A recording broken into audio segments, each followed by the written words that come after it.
Yep. Those guys were standing up in here making sure that, the worst case scenario that we can at least get a program on the air. So we appreciate all those guys behind the scenes and appreciate all you for tuning in, because I know some of you were tuning in and hitting us up. Oh man, we couldn't stream the program. No, we could not be streamed because we did not really have internet access, Right. and that is how you kind of hook up the platform for streaming around here. But we are back on, so you can stream us on the Horn app or wherever you streamed us from. Also, you can now reach out to us via the Specs text line 512-337-3776. So we appreciate everybody hanging in there with us, and we hope everybody out there is safe. And I hope everybody's doing well after the winter freeze. I put in some work. I borrowed a chainsaw today, got some work done, moved some wood. I'm sure everybody was moving wood, Yeah, chopping we wood. did. We did Old chop school. some wood. That's Everybody right. was chopping some wood this week. You chopping some wood? No, tomorrow. Chopping wood tomorrow. Okay, Yeah. yeah. There you go. We didn't have too much in our backyard. Like I told you yesterday, it seemed like all of a sudden, miraculously, our trees are standing up. They're back in the game. I don't know for how long, because at some point you're gonna have to go back out there and you're gonna hear because they froze up a little bit. But our neighborhood is getting cleaned up right now, right here at the ARN compound. Oh yeah, they're out now. there pulling they're getting their work in right now. So it's back. We're trying to get back to normal, whatever that may be nowadays. So I hope everybody is doing well, and hope there wasn't too much damage. But I'm with you. A second look around the neighborhood. Hope the trees in this fire. I don't know what kills a tree. If it just one big branch breaking off can kill a tree, or if it needs to be a certain branch close to or almost an artery, if you will, Right. that kind of thing. So I don't know, but hopefully some of the trees survive too, because that was probably one of the most heartbreaking things to watch. Absolutely. All right, anyway, let's get to it. We got a lot to get into here on the show, because this news, I think, disappointed a lot of Longhorn fans, upset a lot of Longhorn fans when they saw it. It broke this morning, and went from several different sources: Dennis Dodd, Pete Thamel, all your insiders in the college football realm pretty much had their take on it. So the assumption was that Texas and Oklahoma would be able to finagle their way out of the Big 12 and negotiate an early exit prior to their contract expiring with the Big 12. That might have been a misguided one, because it's looking like right now, based on the reports from Pete Thamel, based on the reports from Dennis Dodd, that Texas, just for now, because this is a negotiation, so I'm sure it's ongoing, but there's been a stalemate in the negotiation. And for now, Harge, it looks like Texas and Oklahoma will be in the Big 12 for the remainder of their agreement, which is through 2020. Basically, they can't leave until 2025. Right. Through 2024, but then 2025 they can leave, and that's when they'll officially start their tenure in the SEC, them in Oklahoma. And it was over, essentially, the grant of rights fees, which the Big 12 and Texas and Oklahoma, I believe, were trying to negotiate what they called a games for currency deal. Yeah. Where essentially Fox owns part of the broadcasting deal and ESPN owns part of the broadcasting deal, and I believe they were trying to give Fox more games that will make up for the losses that they have projected they will take because of Texas and Oklahoma leaving the Big 12 2 years earlier, or a year earlier, or however long it would be. Yeah, I'm okay with this entire thing, because think about it. When you're giving up, when you have to give up money, they're giving up money for something, it doesn't truly mean that you have to rush to go somewhere else.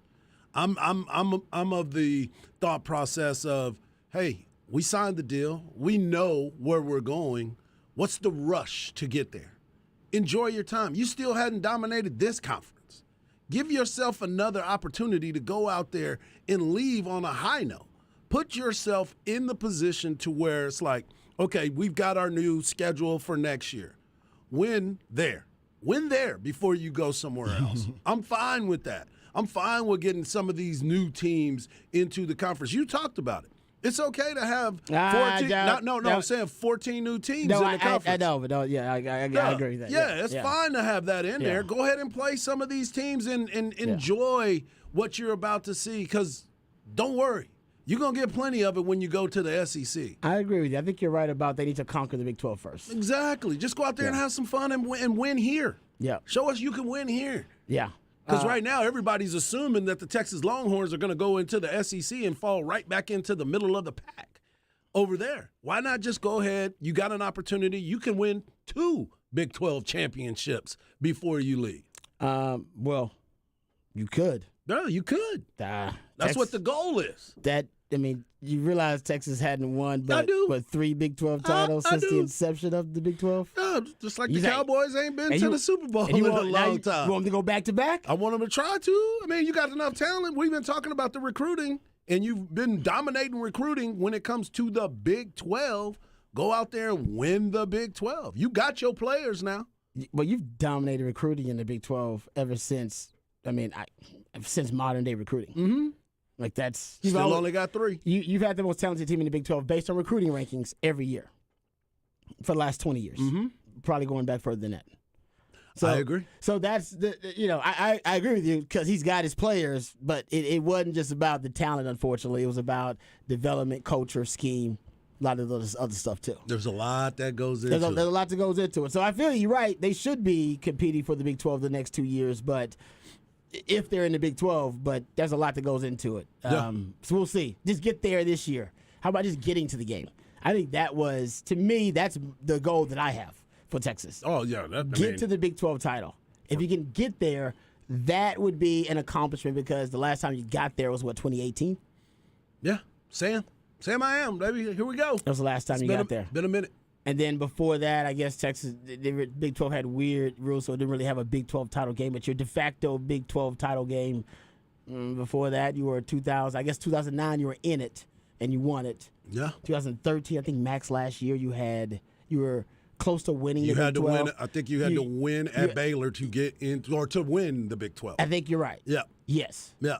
So. Because Case McCoy. So 09, yeah, you're right. Yeah, it was McCoys. Case McCoys. Your McCoys. Yep. Thank God for your McCoys and your Sam Ellingers. Yep. So, Case, you got 2009, 2013, 18. So, basically, you're talking about every few years or so, you're just getting to the Big 12 title game. Or just getting in a scenario where you can have a position to be a Big 12 champion. The goal is to play for a Big 12 championship every year, right? Yeah. That's the goal. I agree with you. Yeah. I'm just saying, that's back-to-back years. That'd be something Texas hadn't done in a really long.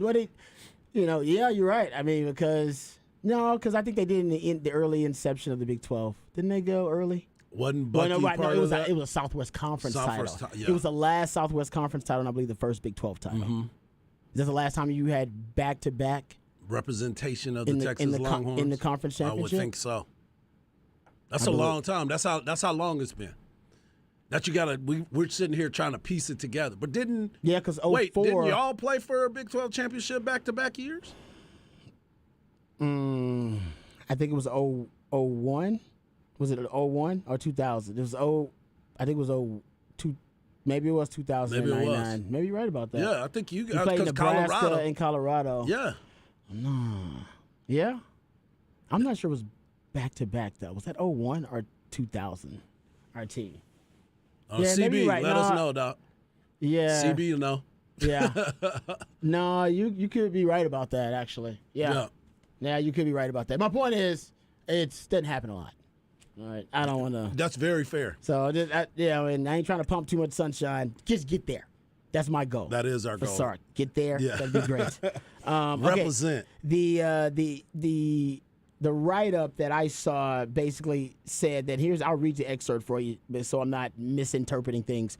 It said basically Fox and ESPN hold the linear broadcast rights to the Big 12 through 2024 and 2025. This comes from Dennis Dodd. He said ESPN owns 63% of the value from the new $2.3 billion deal that begins in 2025. As such, it gets top picks with their 4 best football games each season. He said 6 of the top 8 of the top 12, 12 of the top 20. According to Sports Business Journal, Fox, which owns the remaining 37% of the deal, receives 26 games per season, and it is not clear whether Fox would get access to some of the ESPN picks if a deal was struck. And apparently the reports are that Fox was they were unwilling to settle for whatever those deals might have been. Yeah.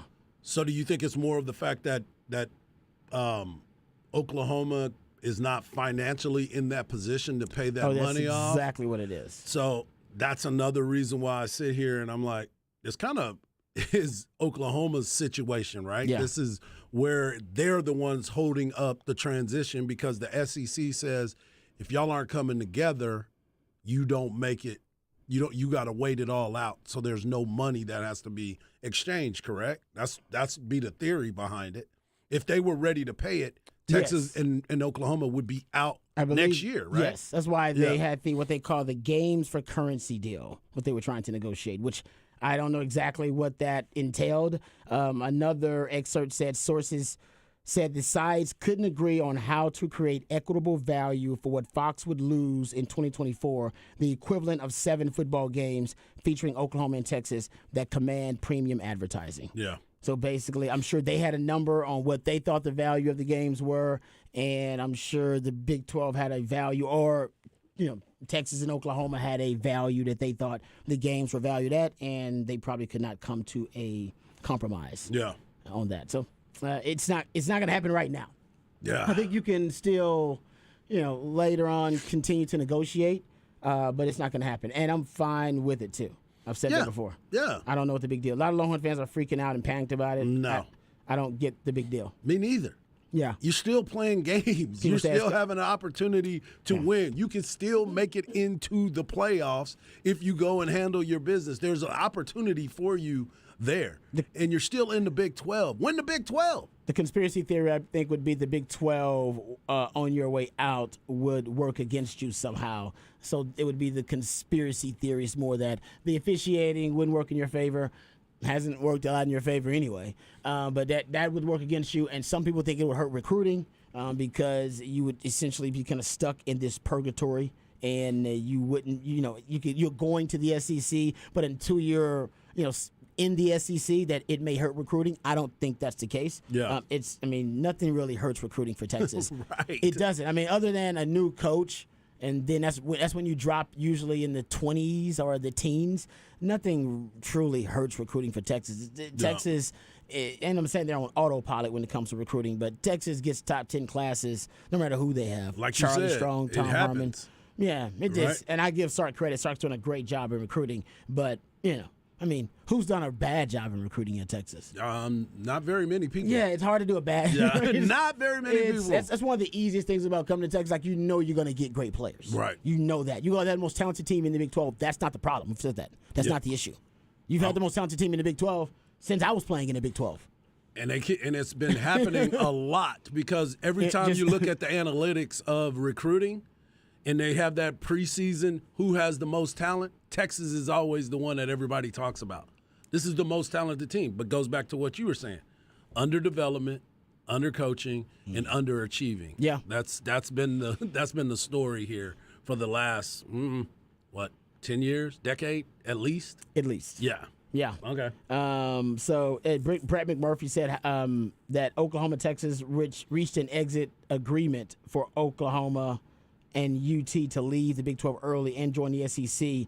But he said, however, ESPN and Fox, they weren't satisfied with the overall deal, so that's why it hasn't been completed, and no specific deadline yet if they can get a deal done. So there are people that believe that this is an ongoing negotiation. Yep. So that this is just something. This is the current update on what's going on, but this is not something that is the end all be all. That this could change. Now there are others who believe nope, this stalemate is going to be there. There's no change, or there's no foreseeable change on both sides. So this is probably going to be an agreement going forward. And for right now, Texas will be in the Big 12 until the end of the 2024 calendar year or season, whatever it is. Yeah.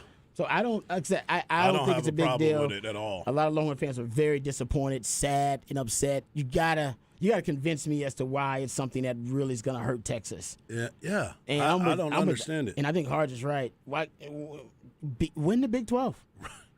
You've been dominating the Big 12, and I'm like, yeah, you got to get out of this conference, man. It's time to go to something bigger and better. It's time to try to, accomplish something and go to the biggest and the most competitive and the most profitable conference in the country, the SEC, and see if you can also conquer that conference.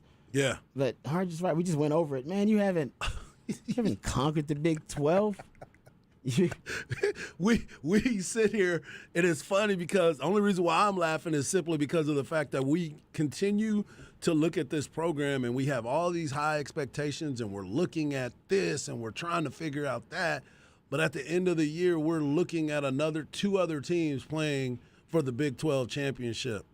That's frustrating. Yeah. That's frustrating for UT fans and fans all over. But at the end of it all, you have to win. You have to become dominant in this conference, and we haven't seen it yet. I agree. So. So they haven't played in back-to-back Big 12. Right. They played in Big 12 and back-to-back conference championships, I But believe. not the Big 12. But not the Big 12. Yep. So that'd be great. That'd be a nice accomplishment. They could do that, play in the Big 12 championship. Maybe they win it, maybe they don't. And then next year, or the year after, in 2024, you definitely have to win it. Go get it. 2024, I think, would be the year that Longhorn fans are clamoring to win the Big 12. I think coming off an 8-4, 8-5 season, you should just be trying to get there. Right. That'd be a huge accomplishment for Texas. Right. Just for them. Like I said, whether we deem it to be a successful season or a failure, all that, that's different. But a lot of Longhorn fans are deeming this a no excuses year for Texas football. And I don't disagree. There's not a lot of excuses that you can throw out there as to why you shouldn't be competing for the Big 12 title. I agree. Yeah. That's what your goal should be, and I'm sure you walk into that locker room and that's all they're talking about.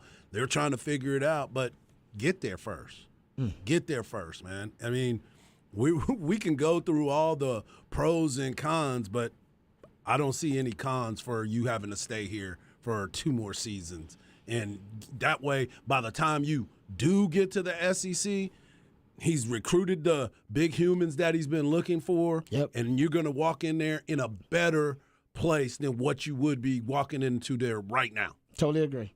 So this is the opportunity to stockpile, baby. Stockpile.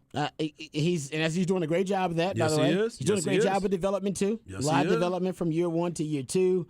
There's a lot of things that Texas football still needs to work on in terms of the culture, and even in terms of coaching. The chess match within the game with Sark, and I think Harge is right. It's just there's nothing wrong with competing in the Big 12. The Big 12 is a great football league. It really is. Right. People talk a lot of trash on it, but it really is. I mean, I prefer Big 12 football over the ACC and over honestly Pac-12 football overall.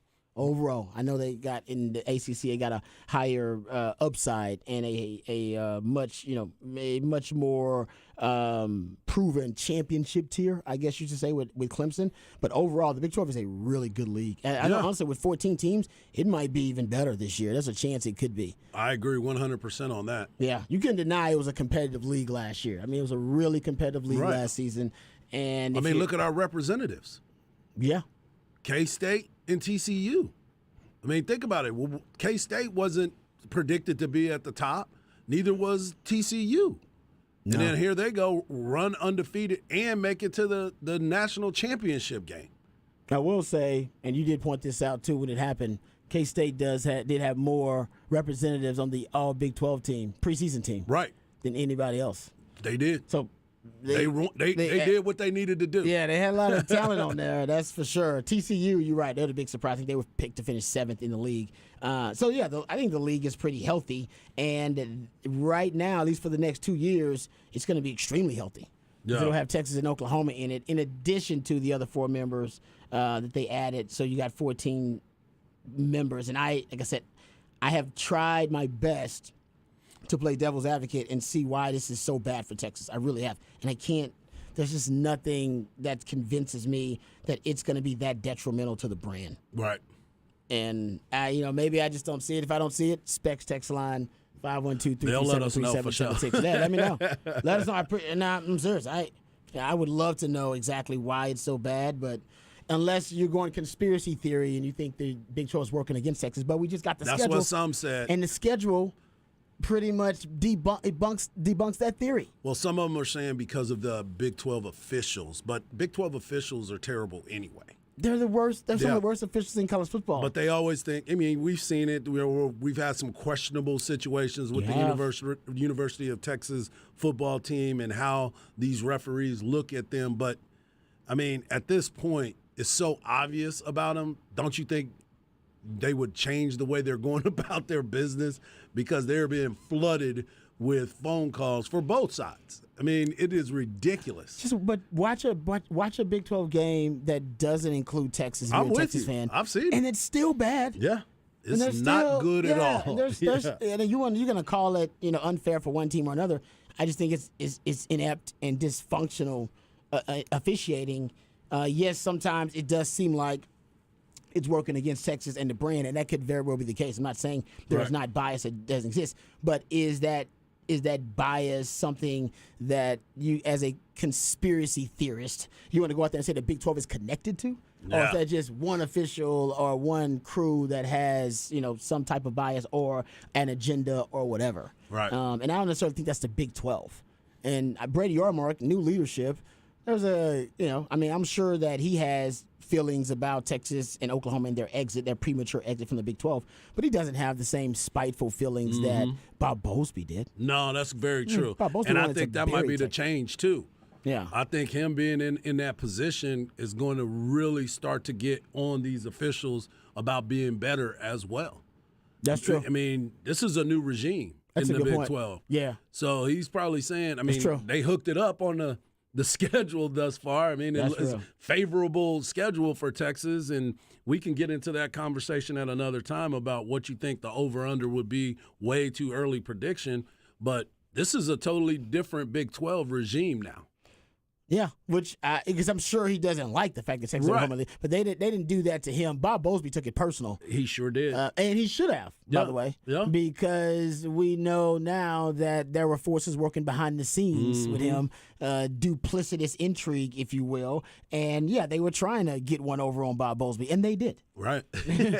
And they did. It all worked. I know people were giving me the stats about the Oklahoma State game, the 14 flag. I understand all that, but Yep. it's, like I said, that's different than saying the Big 12 is working in a plot to try to, discredit Texas and to try to screw Texas over in some way, form, or fashion. Yep.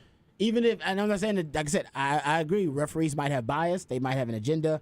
I'm not saying they don't. Individuals or crews. But like I said, that's different than saying the Big 12's involved in it. though, Right. As well. Like then you got to make that connection.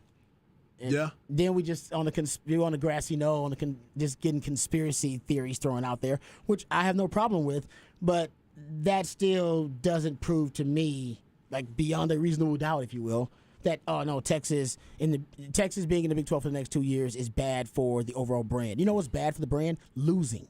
Yep. Ding, ding, ding, ding, ding. And I'm with you on that. Losing is very bad for the brand. They've done a lot of losing in the last few years. Has that hurt recruiting? I don't think so. No. Has it hurt revenue? No. So losing is the worst thing that could happen to the brand, other than something like a scandal or something like that. All right. And we haven't had a lot of scandals. No, We've had no. a fair share. But losing hurts the brand. So being in the Big 12, doesn't necessarily hurt the brand. Just start winning more games, Will. Yep. And you can't blame all the games Texas is losing on officials. Can't do that. You cannot do that. Can't I'm do with all- you on blame, that. Blame all that losing on officiating, guys. Come on. It's rough out there for you. How many? They're 8-5. So all 5 losses officiating. Yeah.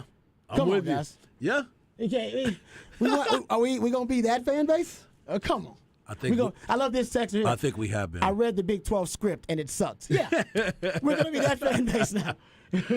Really? Remember the NFL got a script that's out there. That's what they looking at now. Come on, I like it. come on, guys. I like it. That's like, are you the most talented team in the Big 12 and the team with the most resources in the Big 12? Best facilities. Well, I don't know if you can say that anymore, but you should. You're pretty have close. the best facilities in You're the pretty Big 12. close. And now we're going to make excuses. You're pretty close. Conspiracy theories about officiating have been holding us back. Ooh, Come on, man. wow, guys.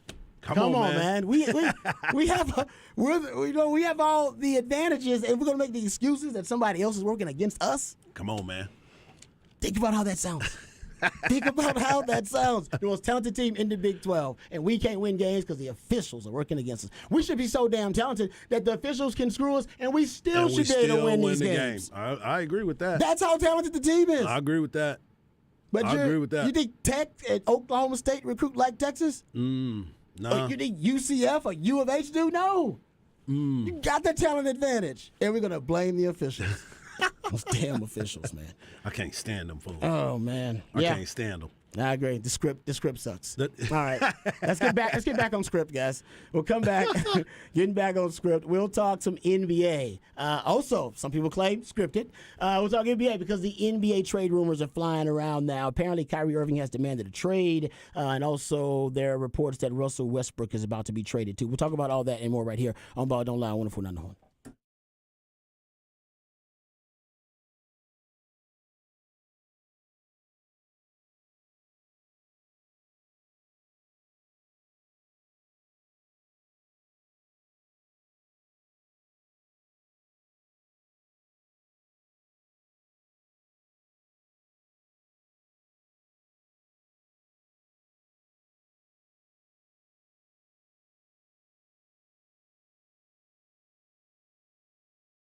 Hey, what's up, folks? Lifetime Longhorn Rod Babers here. Let me tell you about Twin Peaks because the happy hour is back and better than ever. One of the best happy hours in the city, 2 to 7 from Monday through Friday. You can enjoy sweet deals like $1 off all wine, liquor, cheap shots, and freezing cold 29-degree draft brews. And if you're feeling a little peckish, they have $2, $4, and $6 appetizers during their happy hours. And if you love great food, we all do, they have a great menu, scratch menu. Every delicious dish on the menu is made from scratch. So if you're thinking about a new favorite spot for lunch or dinner or those late night eats, don't forget about Twin Peaks. And also, folks, if you're at one of those local Twin Peaks, maybe the Stassi location, San Marcos location, or the Round Rock location, you can enjoy all of their late night specials. Go to TwinPeaksRestaurant.com to find out what the late night specials are happening at your local Twin Peaks. And guarantee you when you're hanging out watching your local sports, your favorite sports, or your favorite team, you can do that at Twin Peaks as well. It is a great sports bar, but so much more than just a sports bar. That's Twin Peaks, eats, drinks, and scenic views.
512 Friday edition of Ball Don't Lie. That's where my man Patrick plays jams from local bands and artists, very talented human beings that you can catch live right here in the ATX. Who we jamming right now, Patrick? This is Wrong Bird, and they're playing Saturday at the ABGB. ABGB.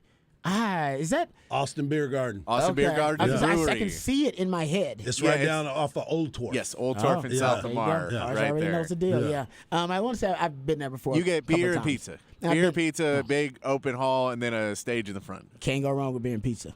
No, can't go. Ever. Can't go wrong with it. Ever. It's a beautiful thing. All right. You can always be a part of the show. You're the heartbeat of this thing. 512-337-3776. That's the number to the Specs text line. My man Harge, you can hit him up via Twitter at HardballHarge. You can hit up Patrick at It's Patrick Davis, and I'm at Rod Babers, Indie Twitterverse. All right, gentlemen, we haven't talked a ton of NBA, but it's about that time we start talking about the NBA. The NFL season winding down, so we're almost done with football. And the NBA rumor mill, especially getting close to their trade deadline, has already started to swirl. So the latest rumor is the Los Angeles Lakers and the Utah Jazz have had exploratory conversations centered around a trade for Russell Westbrook. This is what league sources have told Bleacher Report. This comes from Chris Haynes. However, the Lakers are said to be in communication with most teams to sift through most reasonable and logical options available. That ain't the only one. So in addition to the Russell Westbrook rumors being out there, this is actually, I don't know, not a rumor, it's more of a report that Kyrie Irving has demanded a trade. He has requested a trade. I don't know if there's a difference between demand and request. Well, demand is I ain't playing no more. Request is I will still play, but I would request that you trade me. Yeah, there you go. that's My a man good knows point. the NBA the terminology there. There you go. So according to multiple reports, and Shams Charania, I believe, was the first one to put it out there. Brooklyn Nets All-Star guard Kyrie Irving has requested a trade, and the franchise has been informed that Irving prefers to move on ahead of the February 9th trade deadline or will leave in free agency in July. So he's basically giving you an ultimatum. But yes, doing it in a gentlemanly fashion, as my man Patrick mentioned, that, hey, man, I'll play out my remaining obligations this season. But other than that, I'm out as soon as I can, which is when he can hit free agency. All right, gentlemen, is it possible that we see both of these moves before or at the NBA trade deadline? Patrick, you are the NBA guy. You actually watch the NBA nightly, which is just it's an addiction. It really is. To watch the NBA every night is an addiction. It is. I think the Russell Westbrook one, that one is a 20% chance because we've kept hearing it and kept hearing that it's going to happen. And everybody wants too much. And, man, stay away from Utah, man. Do not trade with Utah. I know everybody thinks that Danny Ainge is really, really good at what he does. Yeah. And Danny Ainge wins trades. So normally if you're making a trade with Danny Ainge, you are going to lose that trade. And if you're the Lakers, who normally loses trades, unless it's one of those like, hey, I want to go to Lakers, I'm not playing anywhere else, I'm not playing for you, I want to go there, one of those trade, the Pau Gasol trade or something like that, Yeah. then the Lakers lose a lot of trades because they're trying to win now. They don't have a lot of stuff to trade. So to get Westbrook off, you're basically going to have to give up a bunch of picks. And Which you don't have stuff in the future. and I don't know what you're going to get back out of it to make it Worth your while. super worth your while, other than just getting him off your team, which doesn't make you a better team.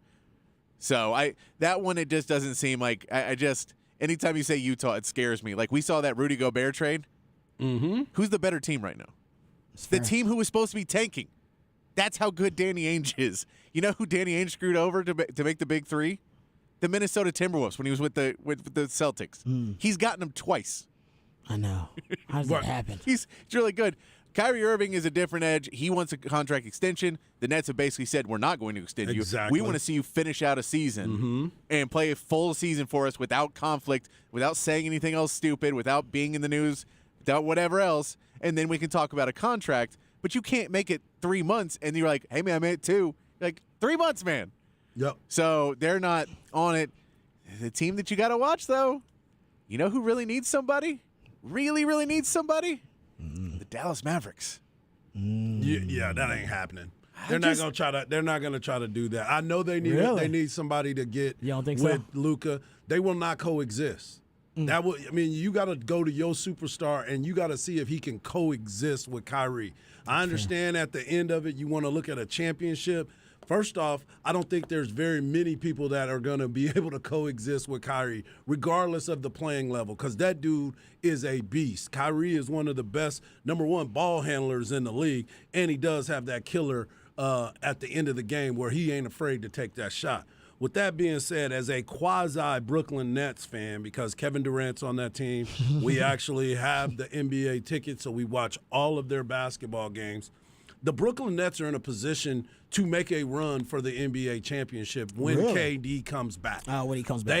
They have the pieces to be in it. Royce O'Neal, K-Town, shout out, has been doing a great job with that team. With KD being out, Claxton has started to play a lot better in his role of being more aggressive this year.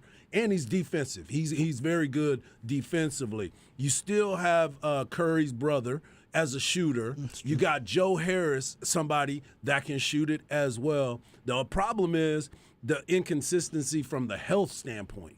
That's the only thing. And if I'm in the front office and I know Kyrie wants to go somewhere, unless it is a blockbuster type of trade, he's finishing the season with us because, to your point, Patrick, I want you to finish the season because you have took us through the ringer the entire time. So why would I benefit you by getting rid of you so you could go somewhere else and try to be for a contender that may come back and haunt us?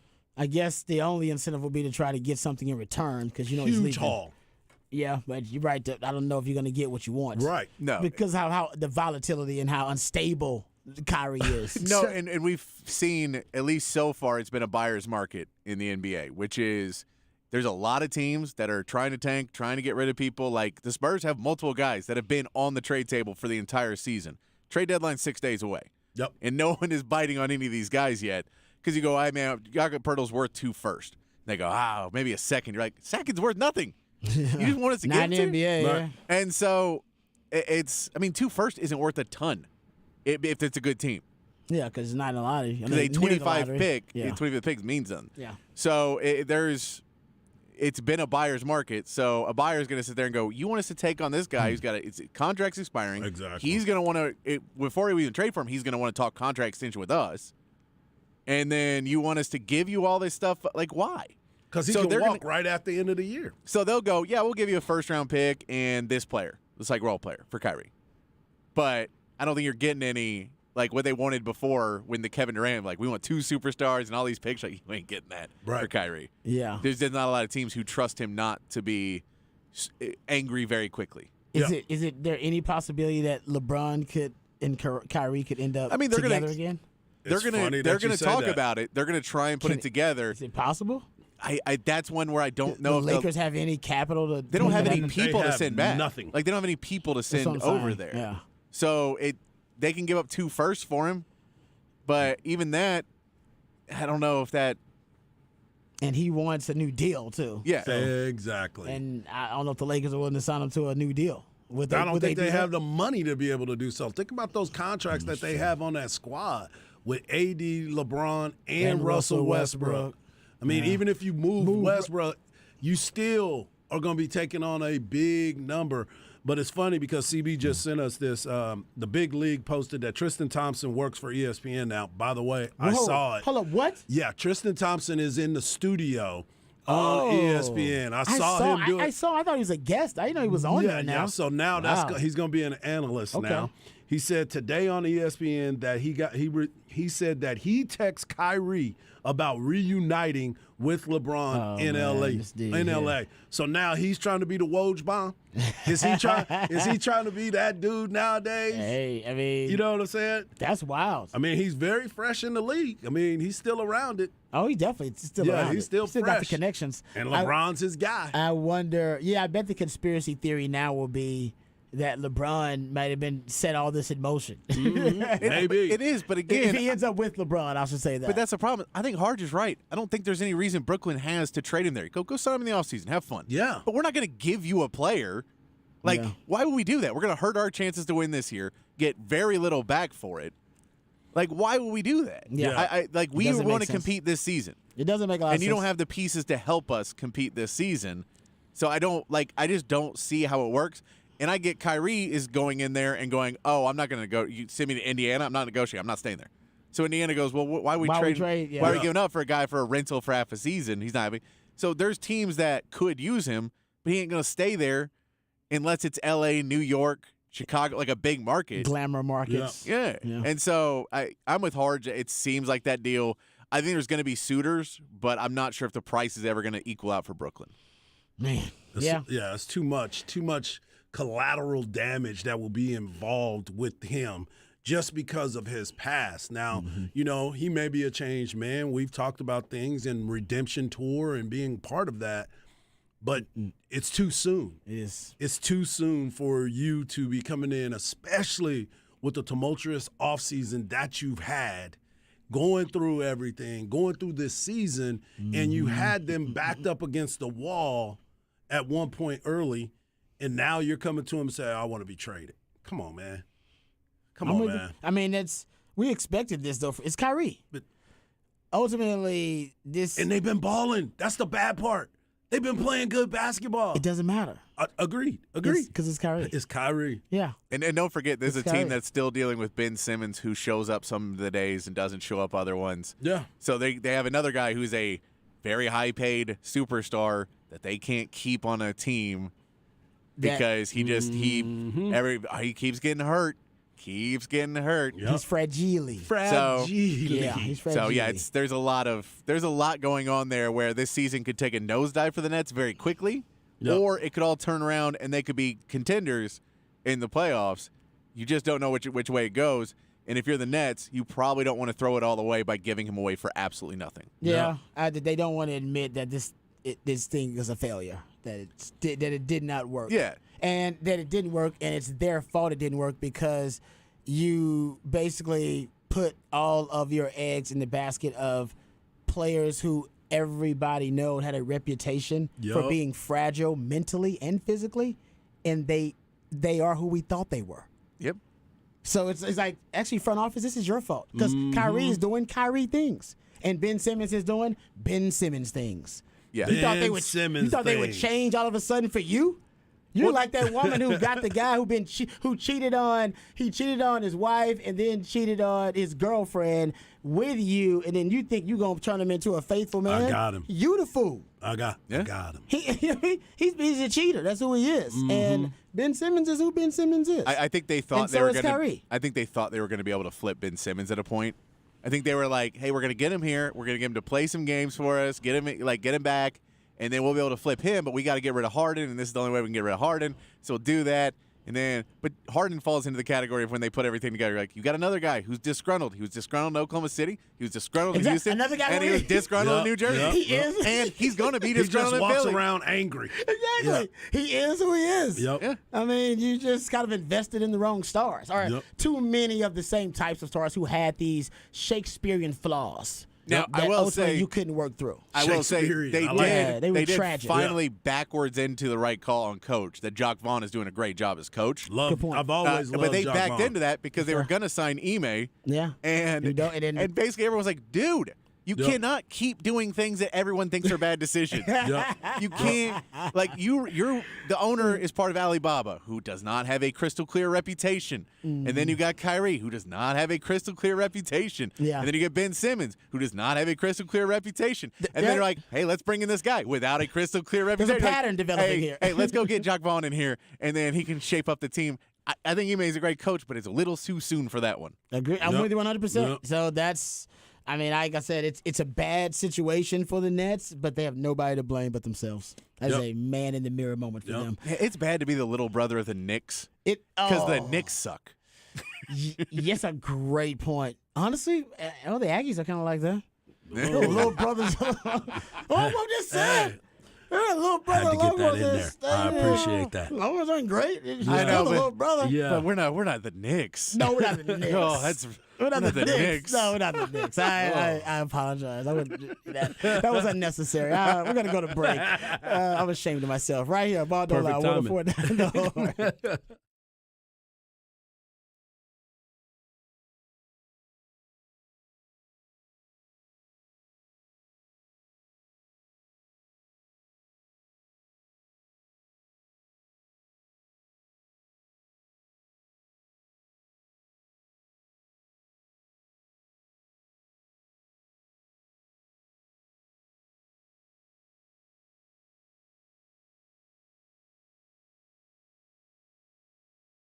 Mike Harge here, and I want to talk to you about my friends over at Quick Roofing. I've been driving through the neighborhood, and I'm looking at all these trees that are going down, and most of the time people don't even think about their roofs, but now I'm sure you have. Do yourself a favor and get that free, no obligation inspection from Quick Roofing. Go to quickroofing.com.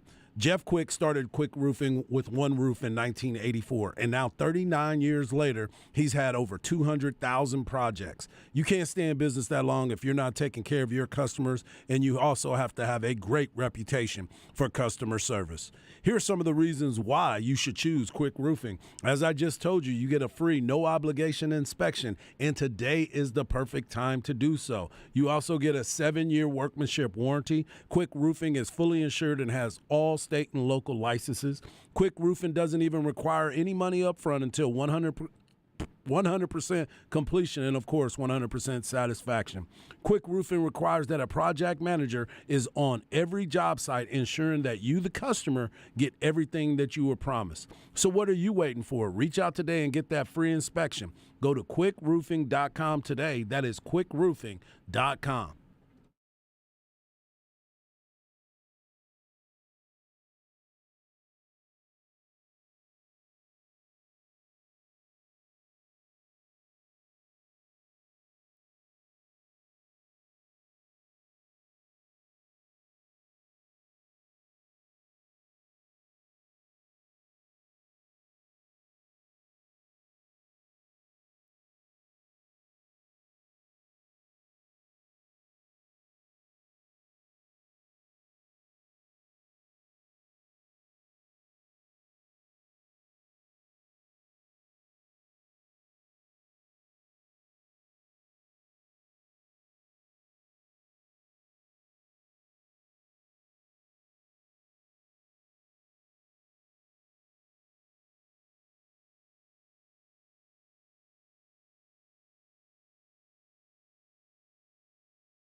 512 Friday, we play jams from local bands and artists that you can catch live right here in the live music capital of the world, here in the ATX. Who we jamming right now, Patrick? This is the Bowlies, and they are playing Saturday at Far Out Lounge. Yeah, man. See, the music don't stop. For when the freeze came, everybody was, hanging out to stay home for a little while. We didn't stay home, though. We was out here for you guys and shout out to all the first responders, too, and shout out to everybody out there trying to get the electricity back on for folks. I know everybody doesn't have power just yet. We just got it back this at the studio earlier today. So shout out to everybody out there trying to get the power back on for the people in the ATX. If you missed any of the selections for 512 Friday, my man Patrick has those posted for you, or will have them posted for you. So go to hornfm.com. All right. Go to flxatx.com or go to flxatx on all your social media platforms. Of course, haven't really gotten back into action in terms of high school sports because I believe they're still even out of school. I don't think they've gotten back yet. No, my kids didn't go to school until they don't go back until Monday as of right now. There you go. But there are basketball games that will be played. If your school had power, they're going to get the games going, and they're going to have some for tomorrow as well around the area. Okay. And I know our man Derek is over at Westlake watching some soccer, getting some video for Flex as well. Man. So they're trying to get it back in. Okay, there you go. See, the folks, the Flex crew is already out there working hard for you. Also, go to flxatx.com. Remember, go to contact page, and you can still, even though it is the off season, you can still help them out uploading video of training sessions, workouts, and other things. And if you're still trying to really just promote some of these student athletes for future Flex teams, which will be coming up, you can do that also as well on the contact page at flxatx.com. And don't forget this weekend, Sunday, February 5th, you still have the showcase that will be presented by TexasFootballShowcase.com. Go to TexasFootballShowcase.com, or you can click on it right here on FlexATX.com. Anthony Williams and his crew will be doing, getting you some workouts, trying to get you in front of college coaches. Just because you don't have a scholarship today doesn't mean you won't have one tomorrow. So make sure you get out there and give yourself an opportunity to be seen by a bunch of these coaches as well. I like that. There you go. FLXATX.com. All right, we come back. Jerry Jones. We'll talk about Jerry Jones' comments. He was at the Senior Bowl. He had a lot to say, but he also was asked about the formula that the Eagles and the Rams and even the Bucks before that recently have decided to deploy at the NFL level, which is an all-in philosophy. And Jerry Jones' comments are pretty interesting, and I want to hear my man Harge, a Cowboys fan, has to say about those comments. We'll get into that. You know what I'm going to say. Also, he likes a quarterback at the Senior Bowl. He actually admitted that he likes a quarterback. And based on a quote that I saw, I've been waiting for Jerry to say this for probably 15 years now. 15 years. About 15 years. And I find, well, at least the quote says that Jerry admitted this, and I can't believe it. I think it's a step in the right direction, Cowboys fans. We'll talk about that when we come back right here on Ball Don't Lie, 104.9 The Horn.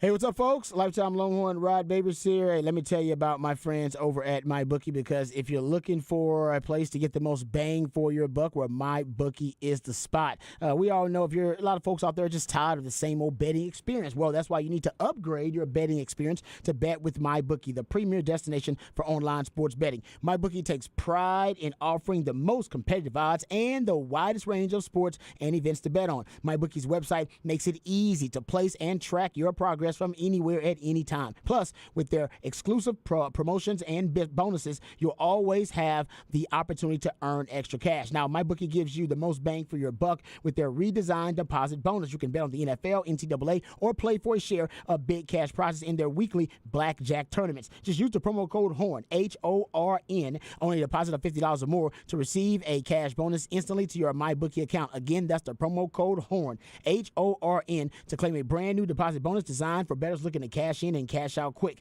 Don't settle for less. Choose MyBookie for the ultimate sports betting experience. Bet anything, bet anytime, and bet anywhere. As long as you're betting with my friends at MyBookie, you're betting with the best.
Welcome back to Ball Don't Lie right here on 104.9 The Horn. 512 Friday edition of Ball Don't Lie on 104.9 The Horn. And we play jams, or at least my man Patrick does. Plays jams from local bands and artists, very talented human beings who you have a chance to listen to and catch live right here in the ATX. Who we jamming right now, Patrick? This is Lotteria, and they're playing Saturday at Sam's Town Point. Okay. Yeah, there you go. All right, my man Patrick always hooking you up. Even after the freeze, the music don't stop. Giving you some places where you can go catch some great live music this weekend. All right, you can be a part of the show, 512-337-3776. That's the number to the Specs text line. You also can hit us up via Twitter. My man Harge is at Hardball Harge. Patrick at It's Patrick Davis. I'm at Rod Babers in the Twitterverse. Appreciate all you guys joining us today because I know a lot of you out there probably got some adulting to do, especially around the house with all the winter freeze and everything that happened, all the damage that was done. So a lot of you guys hadn't joined us the last couple of days because we couldn't stream, but now we are fully back on, so you can stream us on the Horn app or wherever you stream the Horn, and you also can catch up with us, of course, on the Horn website, hornfm.com. You can go check that out, and you can stream us in all types of ways. So we're back on. Had power issues, but now we're back up, and you can also use the Specs text line. All right, let's talk about Cowboys because Jerry Jones was at the Senior Bowl, and he's been talking to the media. He got a chance to speak to my man, I believe Clarence Hill is the one that's asking him the question here. It sounds like Clarence Hill. You've had Clarence Hill on your Harsh Knock Life Hard, so you probably would know his voice better now, but it sounds like Clarence Hill. It is. It was chill. Yeah, it was chill. Yeah. Well, he was asking Jerry Jones a lot of different questions, and he asked him one question specifically, and I believe the question is in the audio here that my man Patrick pulled. He asked him a question about the Eagles and about the Rams and their all-in philosophy, which has paid off for both of those franchises because one won the Super Bowl last season, and the Eagles could have a chance to win the Super Bowl this year. And you could even argue before that, I think the Bucs had an all-in philosophy too. Say what you want. I mean, the Bucs, they basically got Antonio Brown, they got Gronk, they got Leonard Fournette before that, around that time as well. And, they also decided to go after Tom Brady in free agency. That was a big move for them. So I don't know if it's as all in as the Rams and the Eagles, but I still think it was more of a gambling philosophy than Jerry Jones has had. But anyway, here is Jerry Jones. He was asked by Clarence Hill. It's a little bit lengthy because Jerry Jones, he sometimes likes to, kind of just elaborate on things. Rod, Yeah, he's I elaborating. was sipping a little bit more than I normally do. So he's elaborating, but it's good sound, though, because he's pretty adamant that he is against, really, the all-in philosophy. Here's Jerry Jones.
Oh, I love it. More in the middle. I like where we are. We're more in the middle. And he's right. You're the upper middle class of the NFL right now. If you could pop my head, I'm like, what?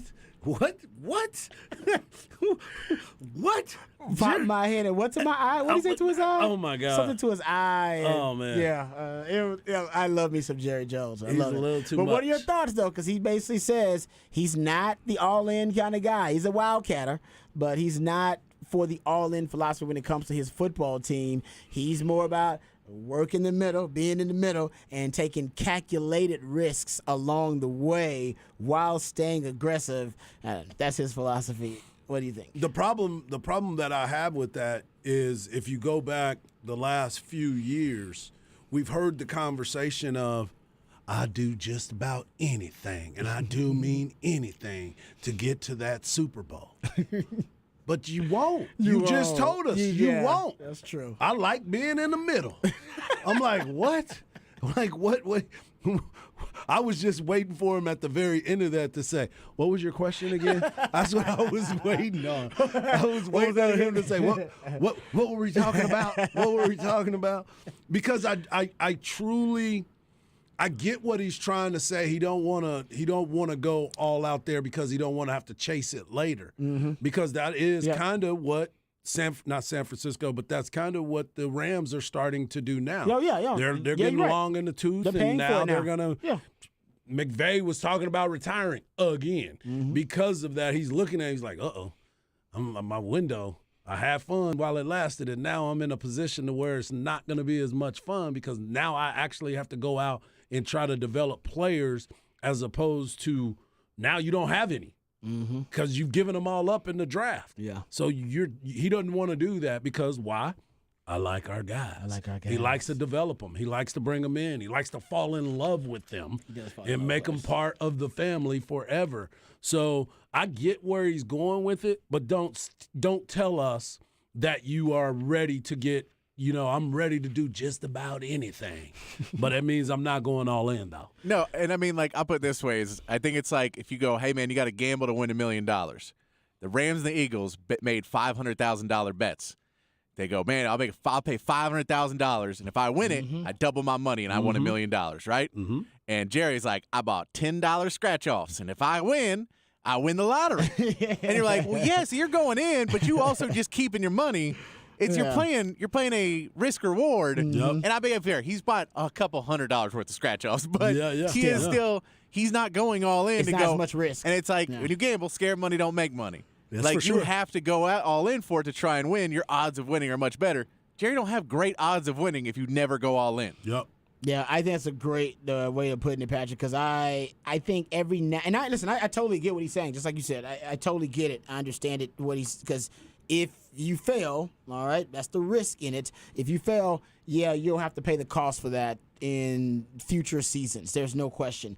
But by the way, the Eagles are going all in this year because they had the most aggressive offseason. They traded for A.J. Brown. They signed Hassan Reddick, the C.J. Gardner-Johnson thing. They brought him in. Linville. Hell, even when their run defense during the season was bad, they went and signed Ndamukong Suh and Linville Joseph. Yep. When their run defense, at the time, they tried to fix it real time. They did it quick. They quick, fast, in a hurry. Yep.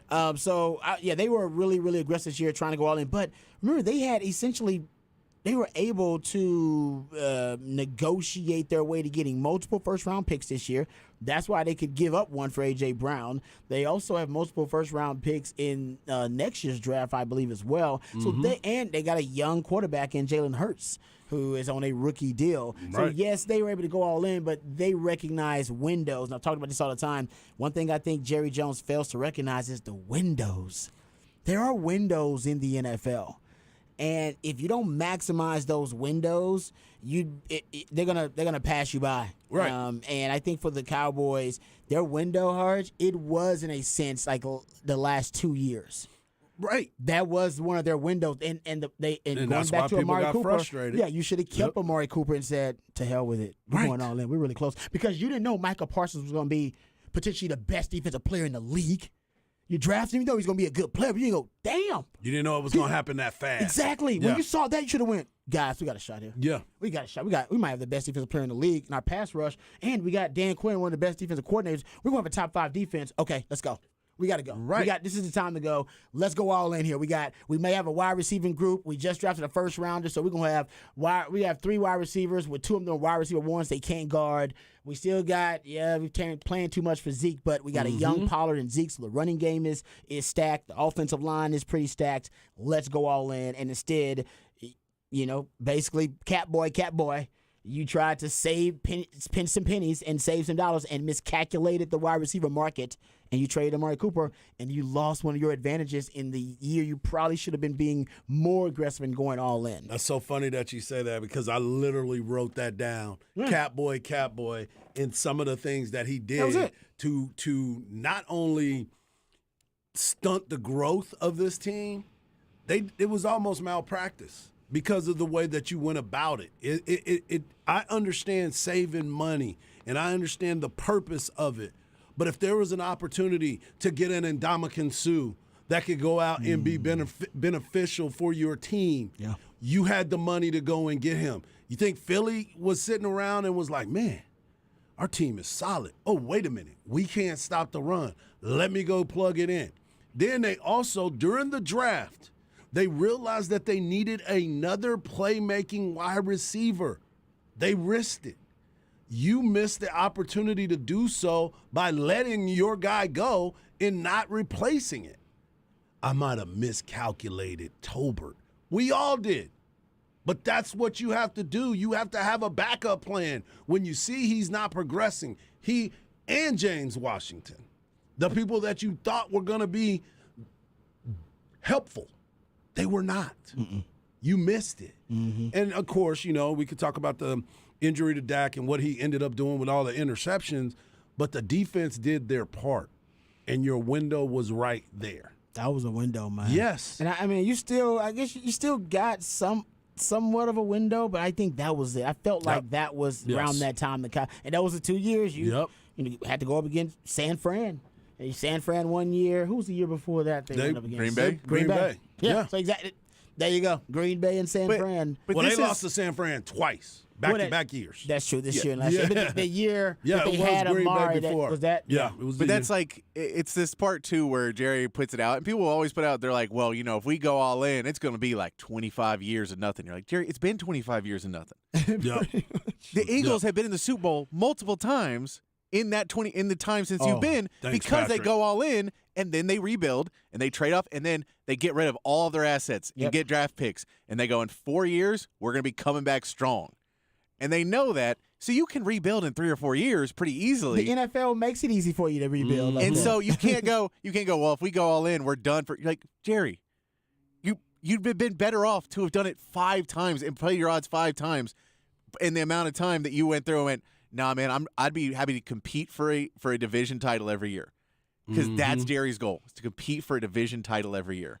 And I think one of the things, this is why Cowboys fans ultimately, they don't know this for sure, but there's some evidence of it, and it is frustrating adding what Patrick said there. Jerry Jones knows he's got to keep the Cowboys relevant because the NFL is, I always say this, it is the #1 television show in America. Nothing is close to it, by the way. Like there is really no competitor to the NFL. #1 television show in America. And the top TV star in America's #1 television show, it is the Cowboys, whether you like it or not. Yep. They are the #1 TV show. They are the biggest TV star Love on the them or biggest hate 'em. TV show. Yep. Love them or hate them, that's who they are. They are the Seinfeld on Seinfeld. They are the one.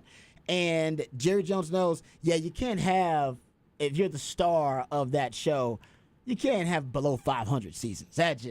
Because that will affect the relevance of his brand and whether they are truly in the conversation every year. As long as you're competing for a division title, like Pat said, you're in the conversation.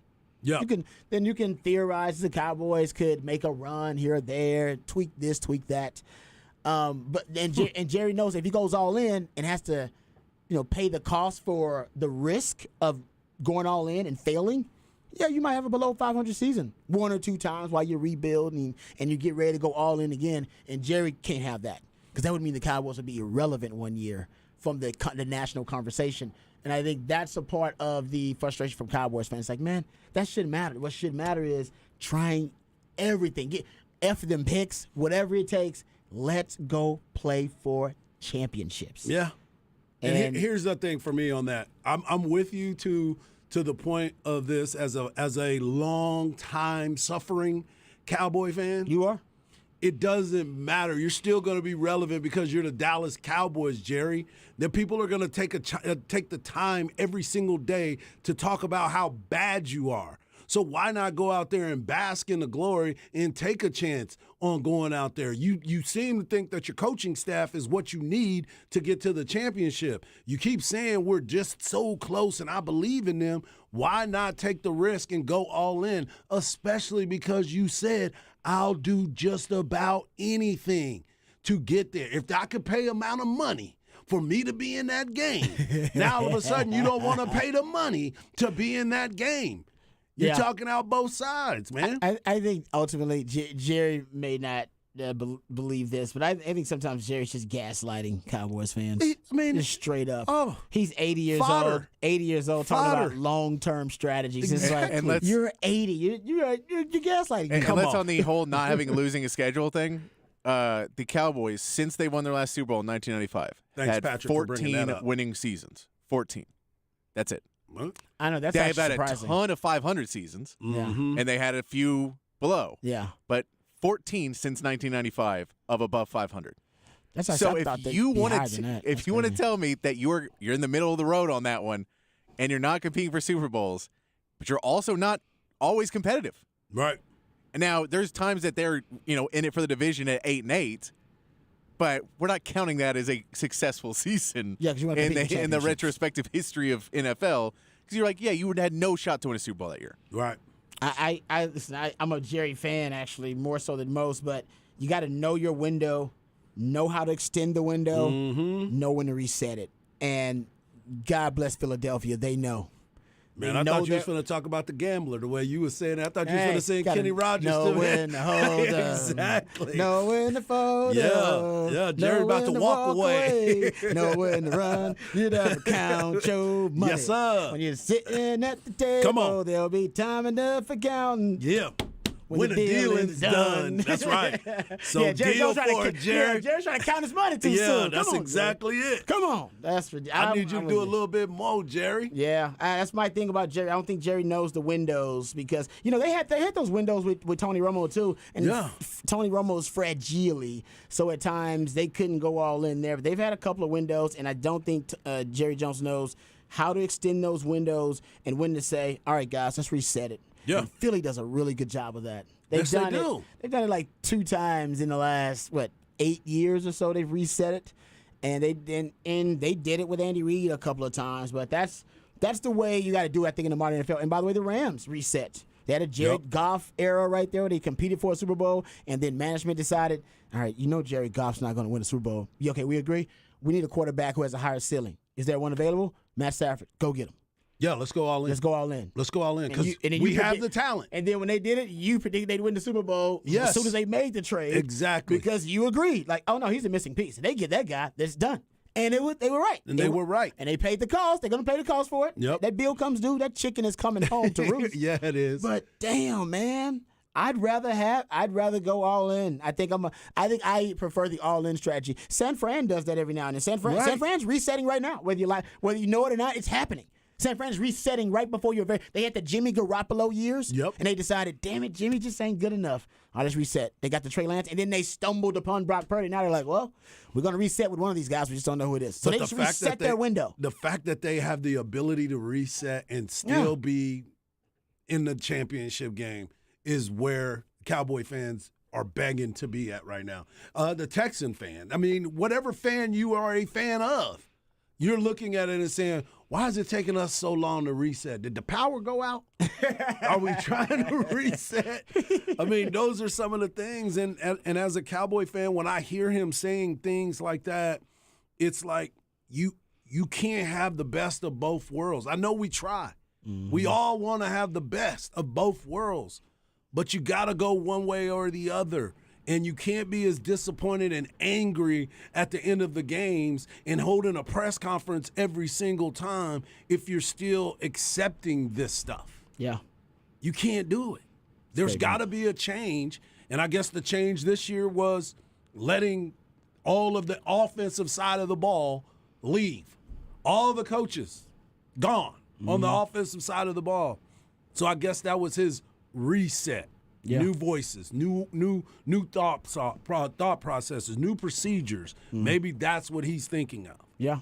No, it is because honestly, the Cowboys were on the cusp of a window right when Dak got the job. Exactly. Right? That was the end of Jason Witten, the end of Dez Bryant. The end of Tony right? Romo. The end of Tony Romo. And that's Yep. why I think part of why Dak did so well as a rookie, that team was tailor-made for a Romo run. Yep. And they were on the cusp. That was like the end of that Romo window right there. That's why they rebuilt the O-line. Yeah. The O-line was so good because they were like, man, Tony Romo's so damn fragile. That is true. We got to make sure he's got the best O-line in the league. That Because if is anybody true. breathes on Romo, he's going to end up getting hurt. And they built a great O-line around him. He still gets hurt. Yep. Couldn't stop that. And then Dak ends up inheriting the job, and Jack does really well because he was inheriting the end of that window. And like I said, they need to learn how to reset those things. Take Kansas City. Since Kansas City signed a really long-term deal with basically Patrick Mahomes, a 10-year deal. Yeah. Have you noticed how many rookies are starting for them? They got 5 rookies starting on defense. Yep. They're in the midst of revamping the entire receiving core. That's why they got all these 1-year deals, these mercenary deals, guys like Juju Smith-Schuster and all that. They traded for Kadarius Toney. They're going to revamp the receiving core around them. They already did the O-line. That was the draft after the Super Bowl. They redid the O-line in that offseason. They're resetting. They just have Mahomes still has to be the QB because he's an elite quarterback. Yeah. And when you have an elite quarterback, you just keep resetting with him. But when you don't have an elite quarterback, like the Eagles, like the 49ers, you reset the whole damn thing. I like it. Go find a quarterback that's better. Upgrade a quarterback and reset the window. All right, what you got coming up for the people on Hard Knock Life? I'm going to talk a little bit about Jalen Hurts. Jalen Hurts and his story of his father and being a son of a football coach that we haven't really touched on just yet. Ooh, I can't wait to see Oh, what this yeah. is. All right, we yeah. got that coming back. And no, I will never sing on air again. You know what?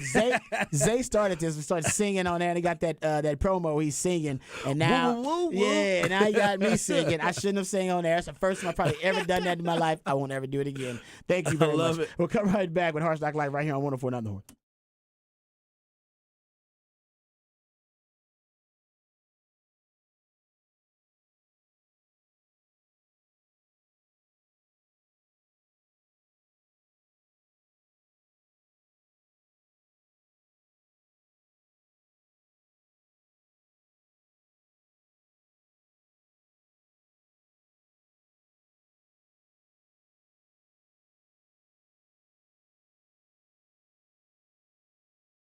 Hey, what's up, folks? Lifetime Longhorn Rod Babers here. I love Austin. It is a beautiful city, even after some of the damage of the winter storm. It's still a magnificent city. And thanks in no small part to the skilled craftsmanship of Ironworkers Local 482. They've been helping shape Greater Austin since 1935. You see the labors of their love all over this great city. And as the city continues to grow and thrive, so does Ironworkers Local Union 482. The Ironworkers Local 482 don't go to the office, they build it. So if you're looking for an exciting new career, you can become a member of Ironworkers Local Union 482 and accept the challenge of becoming the best version of yourself while helping shape Austin's economic development. Ironworkers Local Union 482 are hiring 3,000 people right now for a huge project. So become a member of Ironworkers Local 482 and take pride in the type of teamwork and craftsmanship that helps shape the future of this great city. Maximize your potential and be your best self today by applying at ironworkers482.org. That's ironworkers482.org.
Welcome back to a 512 edition of Ball Don't Lie.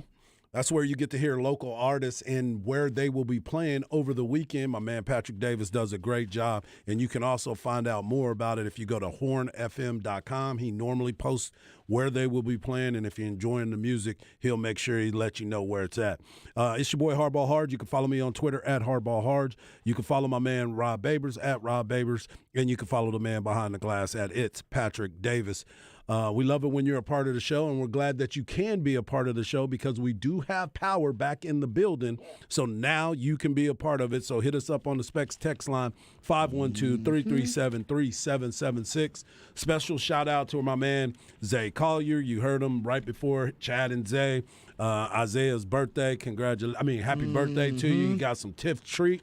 He took him out of there. He shared. He shared. He wasn't greedy. He shared with the crew. Nice. So happy birthday to Zay. And also, this has been a story and a conversation that's been going on all over the country. Today is Michael Jordan's birthday. Today is 2/3/23.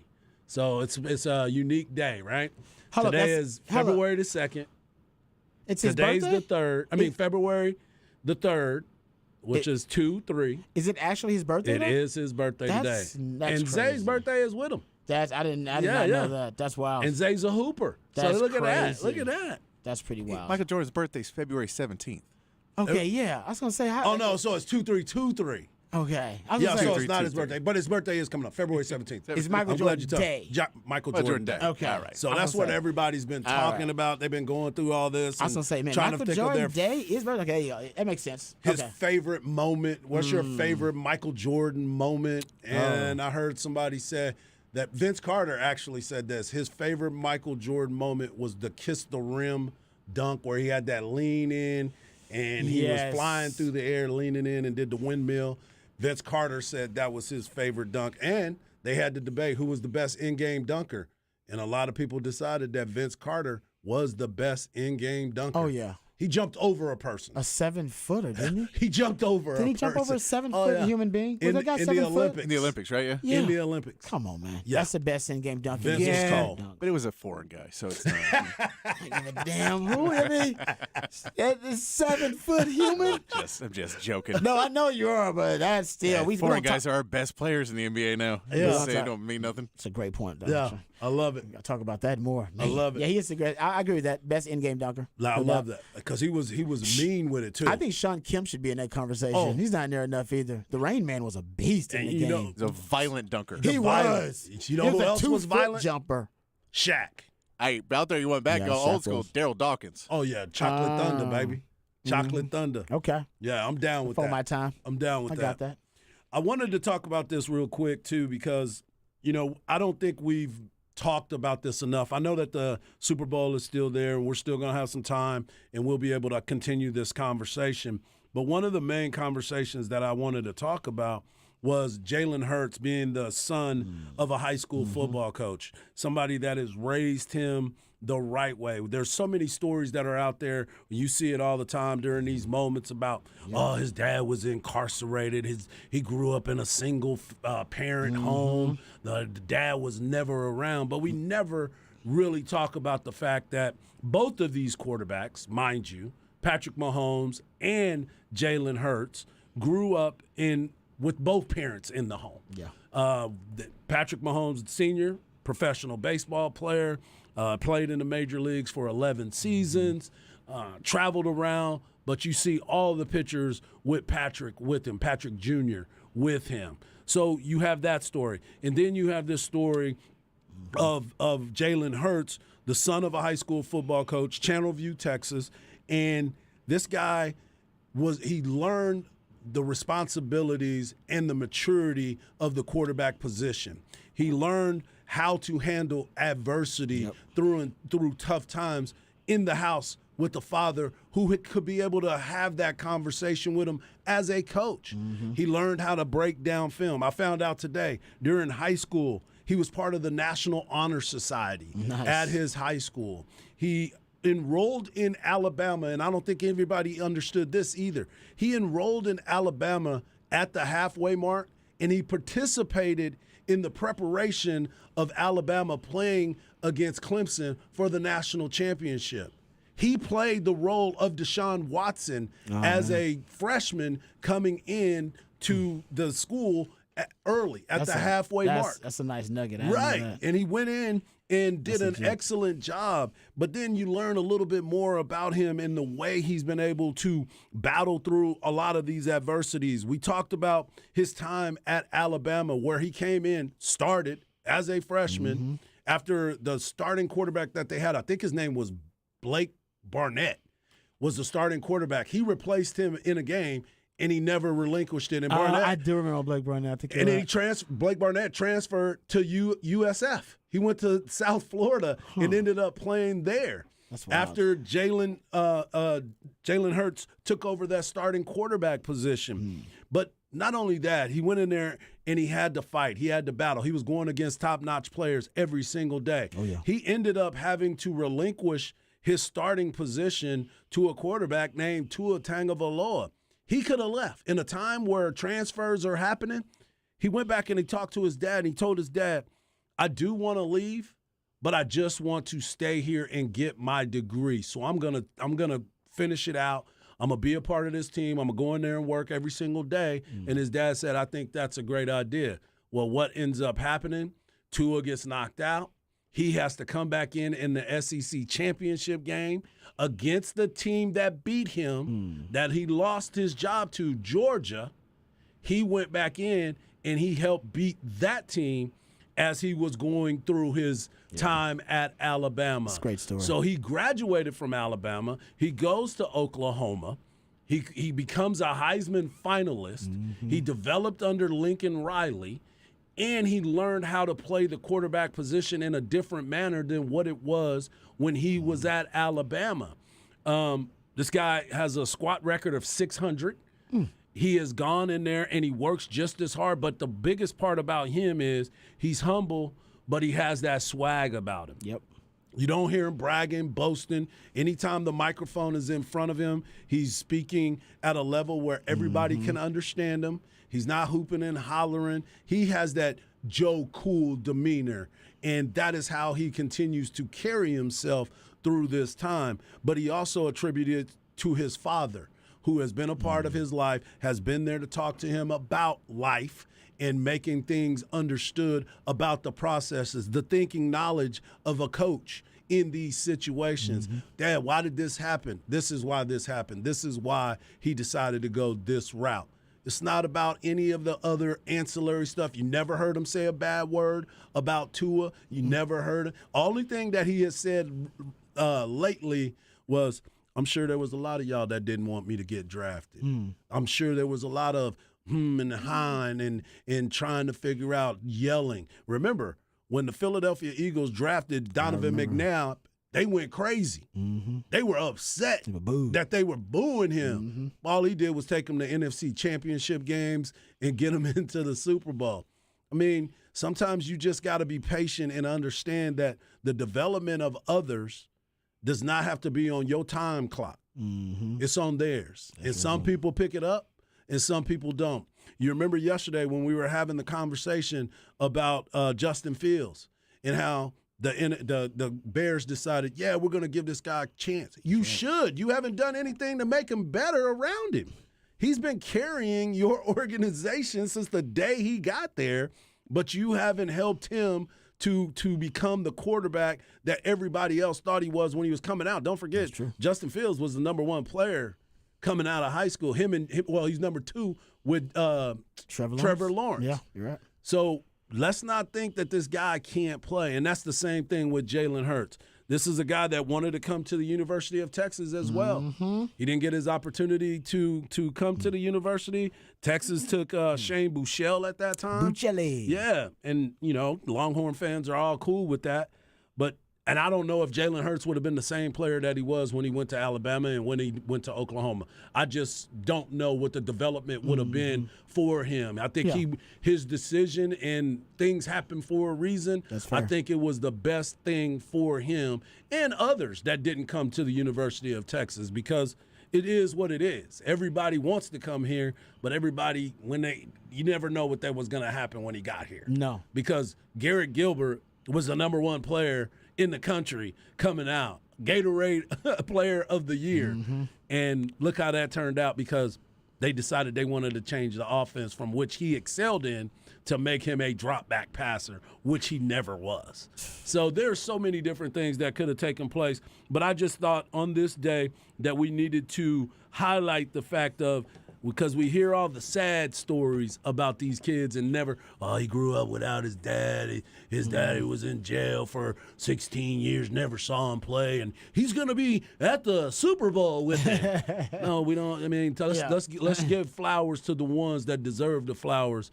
and his dad deserves that. Avrion Hurts, the head coach at Channelview High School. Man, that's a great Harsh Knock Live. There's some nuggets in there I did not know at all. Love that nugget that he came in early as a freshman. Yeah. That was their scout team Was quarterback. their scout team quarterback while they were heading to the national championship game. And honestly, it makes a lot of sense, too. Yep. And I bet he was a really good Deshaun Watson replica, I guess, if you Yeah. will.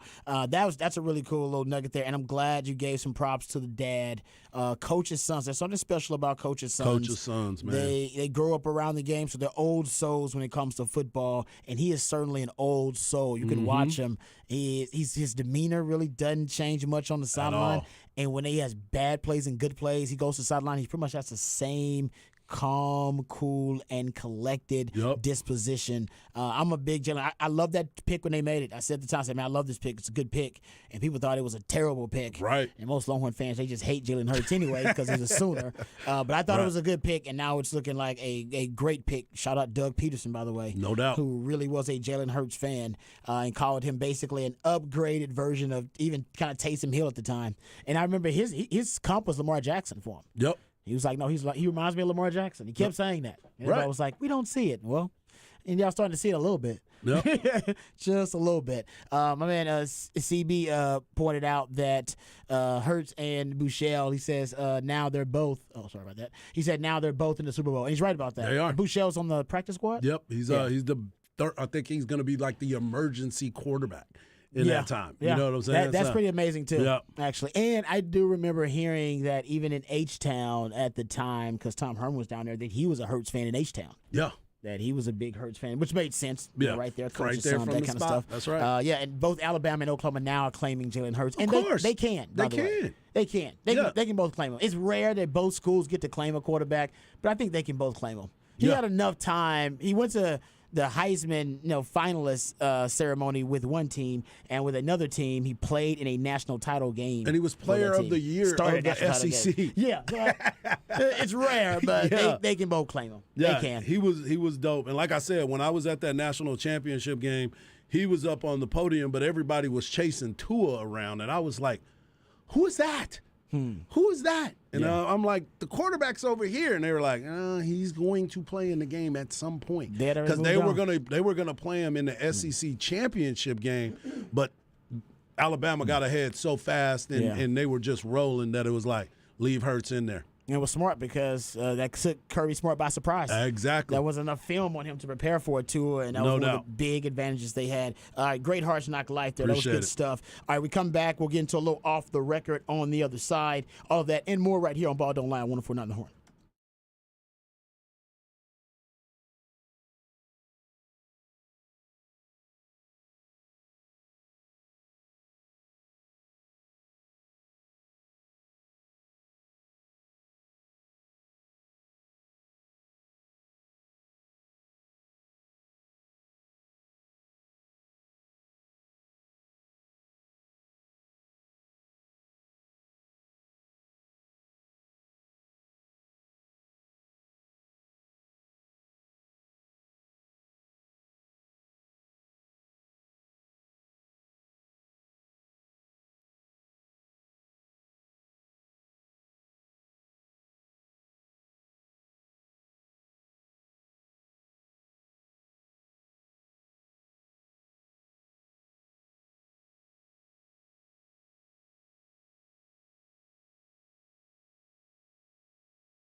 All right, welcome back to another edition of Off the Record right here on Ball Don't Lie. Now, I myself am a bit of a Romo-sexual. I like me some Tony Romo. Love me some Tony Romo, actually, even as a player. And I like him as an announcer as well. And, Harge, you brought this up yesterday, strangely enough. And today it's like a big story in the news. You brought up, you thought Romo had fallen off. Like he had a kind of a high, he had a surge, kind of a meteoric rise his first year as a broadcaster. But then after that, you said you thought he had become a little lazy in his analysis. Mm-hmm. You ain't the only one. Apparently, CBS executives agreed with you. So, in an effort of... You know they listen to us every day. My man Harge called this one because apparently in an effort to have Romo focus more on being fully prepared and to help him find a way to mesh better with broadcast partner Jim Nantz, CBS Sports Chairman Sean McManus and CBS lead NFL game producer Jim Rickoff apparently flew on separate trips to Romo's Dallas home, according to sources, and they called this an intervention.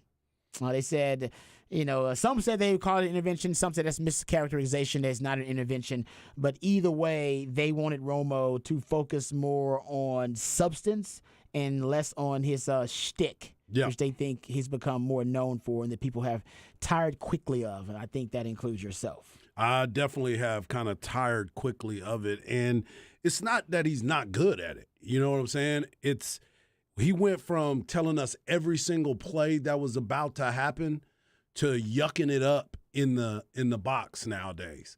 And it's like, no, man, that's what happens when you come out so good in the very beginning and you hitting all these home runs and then you go through a slump and now he didn't fell off. He's fell off. Like a quarterback. He's comfortable. Like a QB. Right. He got too comfortable in the box. And it's like, no, man, stay on your game and start doing your homework like you used to, because there was no one better when he first got in there. But somebody told me this a long time ago, and there was a lot of people that were thinking about this as well.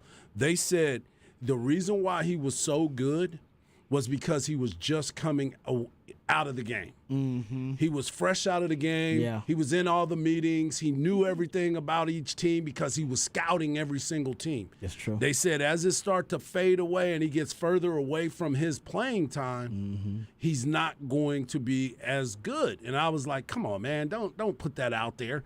And then sure enough, as he's gotten away, he's golfing a lot more. He's doing commercials and there's things that are occupying. He's a dad. He's got kids. I mean, there's so many different things that are occupying his time that maybe he's not studying as hard as he once did. Not saying he's not doing a great job. Not saying he's not studying the game like he's supposed to.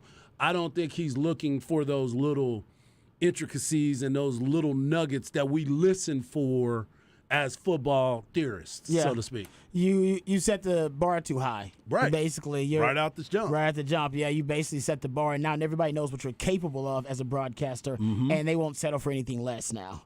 So, yeah, you predicting plays and formations and giving us all those nuggets and that insight. Now people are so it's really a compliment. It is, very much so. In a sense, it's a compliment that Romo, people expect a lot from you. That's why people were literally tuning in for a Romo broadcast last year going, oh, Romo's calling the game? Yeah, I want to watch this because Romo's going to tell me something about this team that I don't even know. Yep. Something that nobody else knows about this team. So I'm with you. And it is a lazy, if it is that he is now, further away from the game, his playing days, so he doesn't stay the game as much, that's just lazy. Because he has all the resources. Actually, more. Because now you actually get to go talk to both teams. And not they only will that, let you into to their coaching meetings, and you can sit there and take notes on every team because they trust that you will not share that stuff, and you will only on the broadcast use it for analytical purposes. And you have a research team. Yes. You have a whole crew. You say, hey, man, can you give me the numbers on this, and this? Exactly. Done. Yeah, I'm with you. They're working for you. Yeah, they know excuse. They want you to sound good. Exactly. They want you to sound good. Everybody wants you to sound good. So, Wait, did they not bring this up during the season? Was there not a point where they just like, no, let's see if he gets better? No, I trust him. He'll figure it out. Nah, let's keep waiting. And then at the end of the season, like, oh, why didn't you do the thing we wanted you to do that we didn't tell you wanted you to do? that is fair. That's fair. That is a poor management if that is the case. That is true. That is poor management, but maybe they did want to see if he was going to be able to figure it out on his own. Well, you should be able to. Some people self-correct really well. They do, And but- you want to see, like, maybe they want to see, like, no, is he a guy that self-corrects? Let's see, because otherwise we're going to screw up his process. Let's not mess with his process. His and first of all, he's worried about confidence. Most of Romo's broadcasting skill is confidence. Yeah. Because he's like, I'll call that play. Yeah. They're going to run double slant. Watch Yep. this. That's confidence, man. You call for the millions of people. You're going to call it the damn play? And if you're wrong, people go, you're a clown. That's Yeah, confidence, and you don't want to mess with that. You do. If you're a manager, But Rod, somebody's confidence. if you're paying millions and millions of dollars in contracts to these guys, and then you can't even help them get better, then you are not paying your managers enough to have them come in and have a relationship with these guys. Agreed. That's Great. like, this is a multi-million-dollar business. Agreed. This is not like, hey man, at McDonald's the fries are being overdone. You got to go tell Susie she's leaving the fries in too long, and then she's like, I can't work under these conditions. this guy's making millions of dollars. You have to be able to go up to him and go, hey man, let's talk about, like, what are you doing to get ready for the game? Show me what your process is. Go through, okay, this is what you were doing. All right, tell me what you see in this. Fair. You can have that conversation Yeah. because you have one game a week. Yeah. That is a lot of time to put in a conversation and then get back on the right track. Great point. You're right. And the constructive way that you're framing it, that there definitely should be a coach there with them in a sense where he's basically their broadcast. We have a program director, like a broadcast coach, where they're so close. He can go, hey Romo, man, yeah, let me in on the process, and he should be able to critique him in a way that is not seen as negative Right. by Romo. So I'm with you on that. I'm sure that person exists, by the way. It has to. But maybe he looked up to Romo and didn't want to, and didn't want to That's- critique him in that way. Bad management. No, That's a I- dang coaching mistake, Rod. Yeah, I don't disagree with you. I think maybe they thought he'll figure it out, and you're right. At the got to he was like, he didn't figure Man, it out, guys. let me Like, tell he you, didn't as figure somebody it out. who- he got worse. As somebody Yes. who this has happened to before, when you're like, you're doing something and you're like, all right, I'm just going to head down and go do it. And then 6 months later, they're like, oh, you've been doing it wrong for 6 months. You're like, why didn't you tell me? They're like, oh, we thought you figured it out. I'm like, you could have told me 6 months ago. I'm not offended that I'm more mad you didn't tell me Very true. Literally, you could have told me the first time I did it, and it would have been fixed Yep. 6 months ago. But you were like, we were hoping you figured it out. Like, Yeah. what? Seriously? I thought you had this. Yeah. No, I'm with you. That's You got to fix 6 months worth of stuff now. But my point was, there's a lot of stuff that Romo was doing, but I bet that they never coached him to do that they thought was great. Yeah. Yeah. So it's like, how much of the natural talent do you want to coach out of him?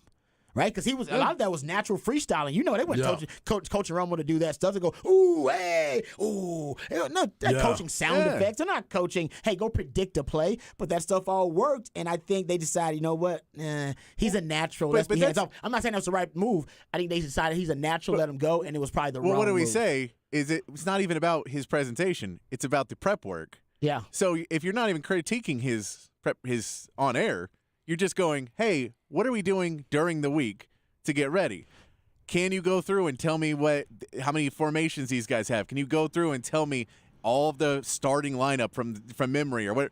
Like, do you have that stuff down? Because if you don't have it down on Friday before a Sunday game, then I don't think you're doing as much during the week as you need to do. And then I don't care. Like, when you're on air, you're great. Yeah. But you need to be ready to go. That kind of conversations, I'm assuming they had them because, again, this is millions and millions of dollars. We don't know because apparently they didn't. Like, I wonder if they graded every broadcast and then watched every broadcast as a team, like watching film. Yeah. Like, and they as hard as they grade film. Yep. You get a Yep. grade Yep. for every game. That's Like, horrible. oh man, I got a good grade. I got a bad grade this game. Do they do that? Because that's pretty simple. It's like, well, we gave you a C 4 weeks in a row, Romo. So I don't know what the hell you thought you was doing right. You didn't get an A. All right. So that's simple too, though. That's simple stuff. Yeah. And I wonder if they're doing that's a way to critique somebody without having to be negative, like to their face. It's like, oh no, you got a C minus, man. It's like a C minus. Why I get that? Well, let's go through it. As to why you got a C minus. You got a D. You're gonna have to get your parents to sign this and send it back. He'll get Jerry Jones to sign it over. All right? Yep. All right, we'll come back. We'll get into Texas' early exit from the SEC, which is unlikely to happen now. We'll talk about that and more right here on Ball Don't Lie, 104.9 The Horn.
Welcome back to Ball Don't Lie right here on 104.9 The Horn. 512 Friday. That's when we play jams from local bands and artists, these very talented human beings that you have a chance to go see live right here in the ATX. Who we jamming right now, Patrick? This is Riders Against the Storm, and they're playing tonight at Sahara Lounge. I like that. Yeah, this is nice. Yeah, they're really talented. Okay, yeah. Really I don't even know what genre I'm putting it in, but I'm grooving. It's I like it. hip hop, but it's Yeah, fusion. yeah. Yeah. More and more, I'm starting to feel the fusion. Yeah, with they do a live lot of music. stuff with the community. Yeah. Really good people and get a lot out there.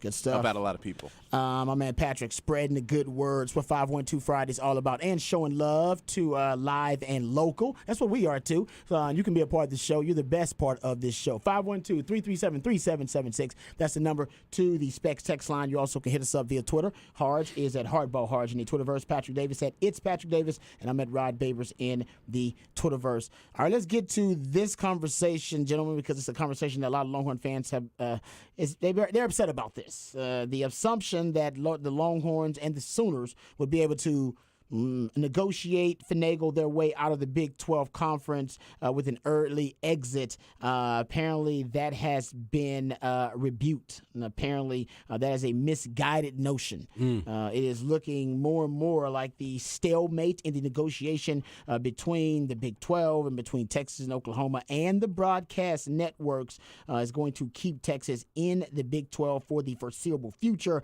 And yes, that foreseeable future will go through the 2024 season. And likely right now, if this current situation continues, they won't be able to leave the Big 12 until 2025.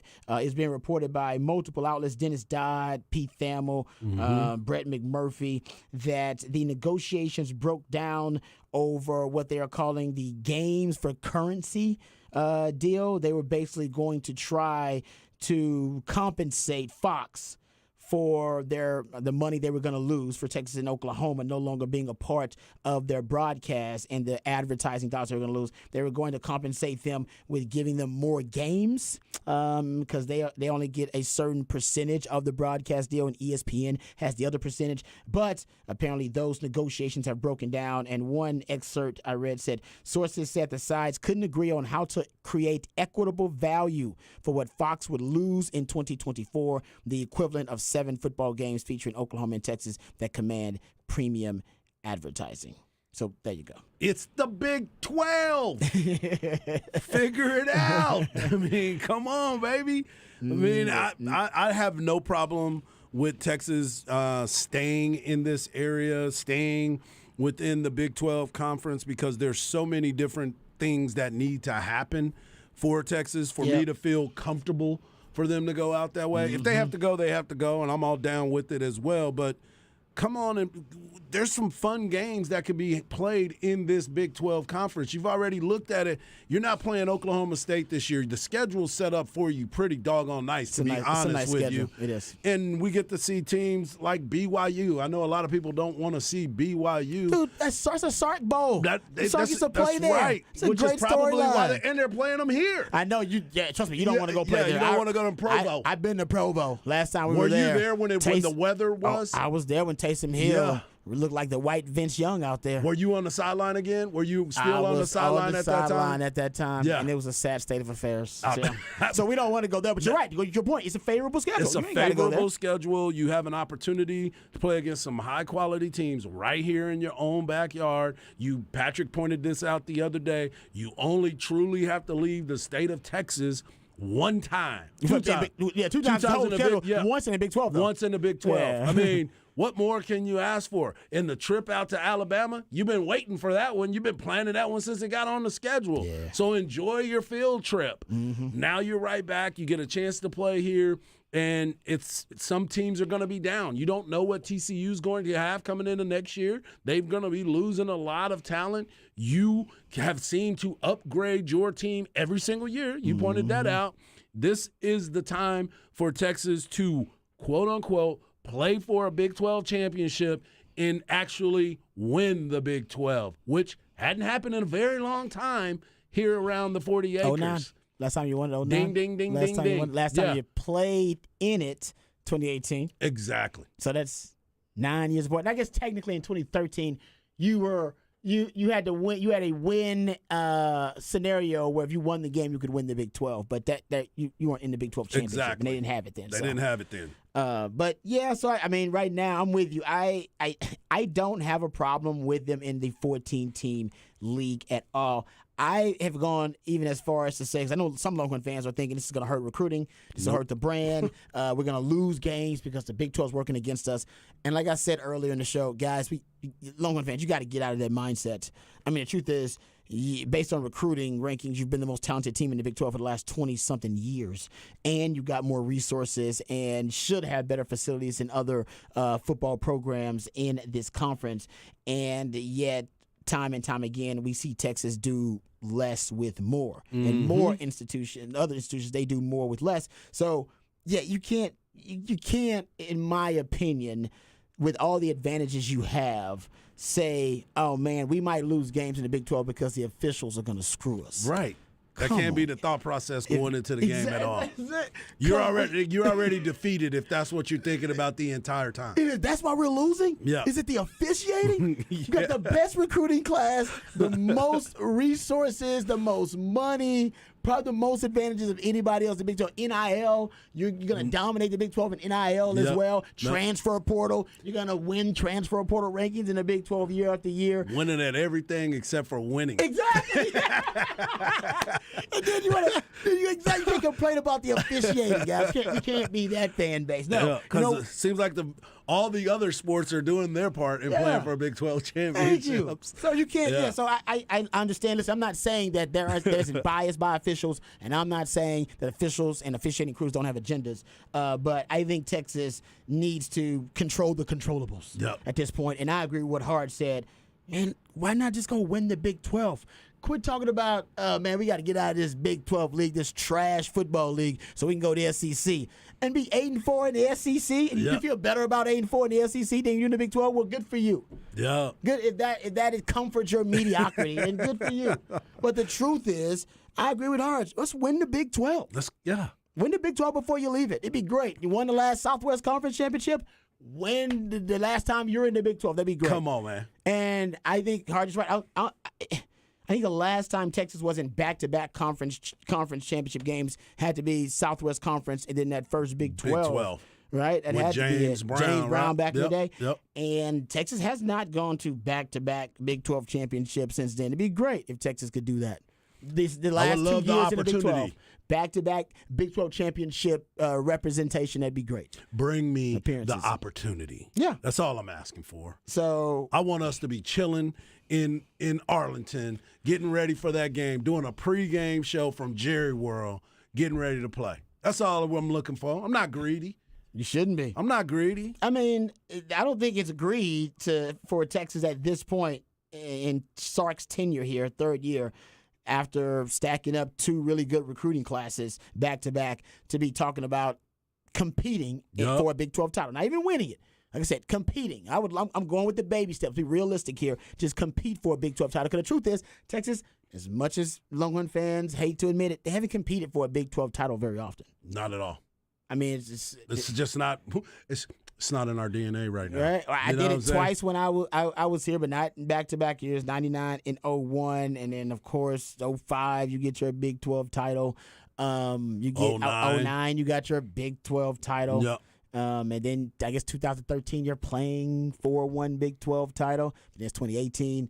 I mean, that's not a lot considering how much of a how much of a talented program Texas has been the last 2 years.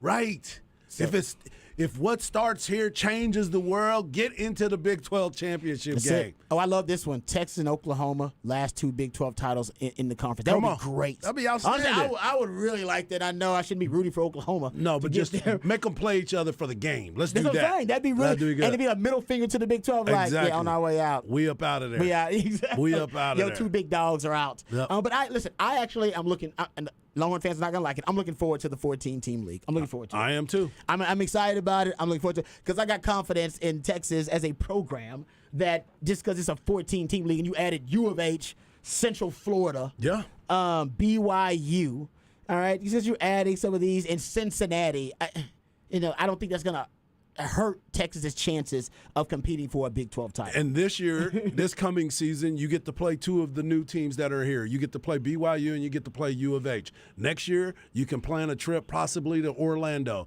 then play UCF, and then Cincinnati be the home team or vice versa. Yeah. You'll still get to have your little trips, and you can start saving up for the rest of them.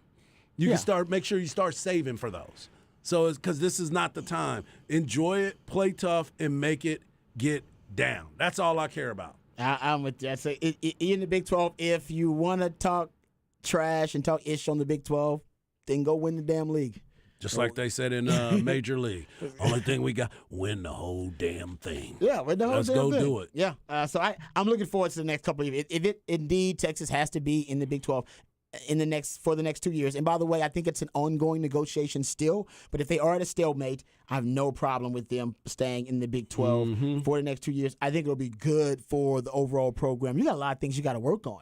There's a lot of things we got to check off the list still to rebuild this Texas program and rebuild the brand into being a championship caliber program. And I think even Sark, I like Sark and I like the track he's on. Sark's got a lot to work on. Yeah. As a coach. Yep. We talk about that all the time.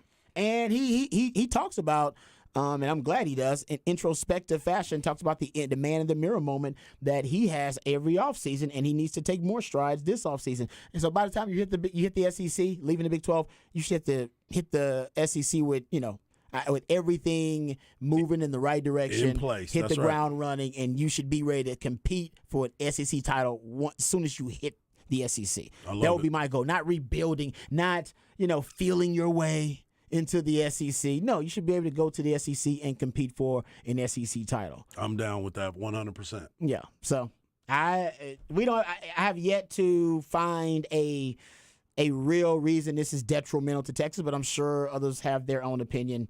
Like I said, it's only for 2 years. Right. It's not like it's. I mean, it's just, like I said, I wouldn't advocate for group sex all the time, but on vacation once in a while, it's okay. You know what I mean? It's only once. We only go on vacation once a year. It's okay. All right. It's not happening all year long. We're not swingers. We're not doing it every day. We went to Hawaii and we met a cool couple and we decided, hey, let's do this thing. All right. Everybody was feeling good. It's just one time. That's what this is, guys. It's 2 years. It's okay. Y'all must have been on that. We was on the ayahuasca, yeah, that's man. what I'm saying. Y'all must have We been was on that ayahuasca, and everybody I'm was over feeling here real smoking good. that Joe Burrow pack. I'm smoking that Joe Burrow. Yeah. Hey, it's a 14 team. Well, you know what I mean? Dynamic for just 2 years. You'll live through I like it. I You'll like be it. Fine. Okay. Hey, let's get into. You know what? I want to talk about this Cedric Baxter thing really quick because there's a report out there about the young running back who's already on campus apparently and looks really good. And about a lot of these young guys from this 2023 class have already decided that they are all about their business. Yep. I mean, these guys are heading to campus quick, fast, and they want to make an impact. And I got They're this. doing that Jalen Hurts. Oh, great point. They're doing that Jalen Hurts. Wants Great to be point. a part of the party, man. You got to check out the Harsh Knock Life, man. I'm a Jalen Hurts fan, but I learned some nuggets about Jalen Hurts that I didn't even know. My man Harsh broke it down. It was good stuff. And according to a Horns 24/7 report, apparently Cedric Baxter has essentially been a sponge in winter workouts thus far. This report also noted from a team source that the best thing about him is he likes to get after it and work in regard to the impression that Baxter is giving off his time on campus so far. So it sounds like that a guy they need to be ahead of schedule is ahead of schedule. You got to replace Roschon Johnson, who people are saying now could be I say Ian Rappaport tweet out he could be a day 2 pick. Oh, yeah. So they're already this guy got hurt in the Senior Bowl. That's why. And his draft stock actually went up That's why. because he got hurt at the beginning of practice, and they didn't find out that he broke his hand to the end of practice. Right. And then basically his draft stock went up because everybody started saying, "This guy's tough as nails." Yeah. Hold up, you hurt your hand And on, didn't the even tell first- anybody. Yeah, the first drill of practice. Yes. And you didn't tell nobody until after practice. He was like, "Yeah, I want to get them drills and get that work in." I Though need that work. now his draft stock is actually Exactly. going through the roof. Yeah. Because now they know. They know what we've known for a very long time. That's crazy. Because all the story has always been Bijan for the nation. For us, the folks that are here, we got to see it every day from day one when he transitioned from quarterback to go play running back because there was a need and he became that dude. We knew what he was. Yeah. Now those guys, the execs, are now starting to see what he's about. Yeah, no, he is. He's just an extraordinary player, period. And, I mean, his football character is just through the roof. Yeah. So getting back to Cedric Baxter, it's good news that he's ahead of schedule because you're going to need that guy to give you starting reps at the running back position. I know there's a lot of people excited about Clean Robinson and Jonathan Brooks. I'm excited about both of those guys too, but injuries happen a lot at the running back position, knock on wood. You need depth there. And right now it's looking like your three-headed monster at running back is going to be Keelan Robinson, Jonathan Brooks, Cedric Baxter. He's the top running back in the country in this class too, coming out. So he's a guy that's expected to make an instant impact, and him and a lot of that 2023 class already on campus. I love putting it. the work in. I love it. So we'll talk some Longhorn football, just a little nuggets here and there, getting ready for spring, which is coming up later on, actually in a couple of actually like in a few weeks. Yeah. You'll be starting It's to get about ready for that time, spring I practice. think, March. Yeah, you start getting ready for spring practice too. So we'll get into some more Longhorn football nuggets. But on the other side, I want to get to some Cowboys discussion. Jerry Jones said something. Trying to hurt me again. Oh, no. This is good. This is good news. This is something I've been waiting for Jerry Jones to say for about 15 years. And he finally said it at the Senior Bowl. Now, he's 80 now, so I wish he would have said it when he was 60-something. But it's okay, because it is growth for Jerry Jones. We'll talk about that. We'll talk about how this could be a transformational decision for Jerry Jones moving forward for the Cowboys and also for Cowboys fans. We'll discuss that more right here on Ball Don't Lie, 104.9 The Horn.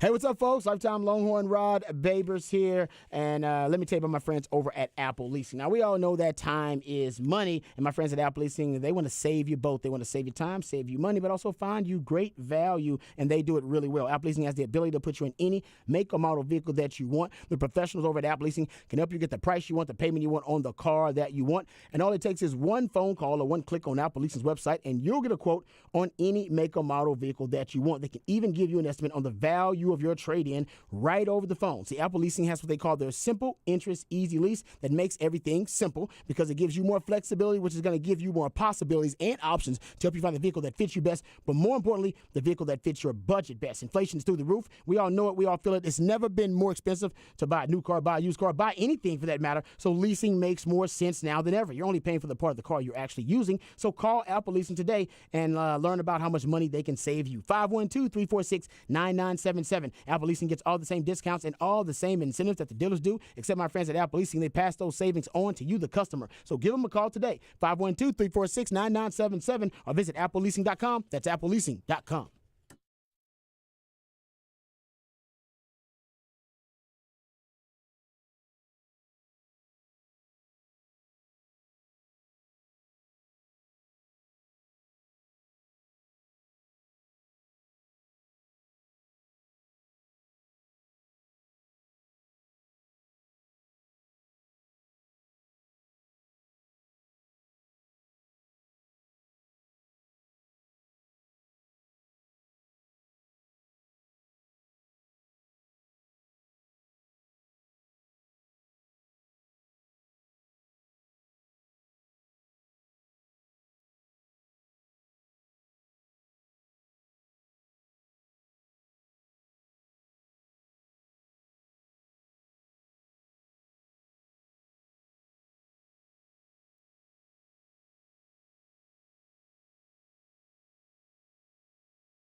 All right, welcome back to Rod's Rant of the Day.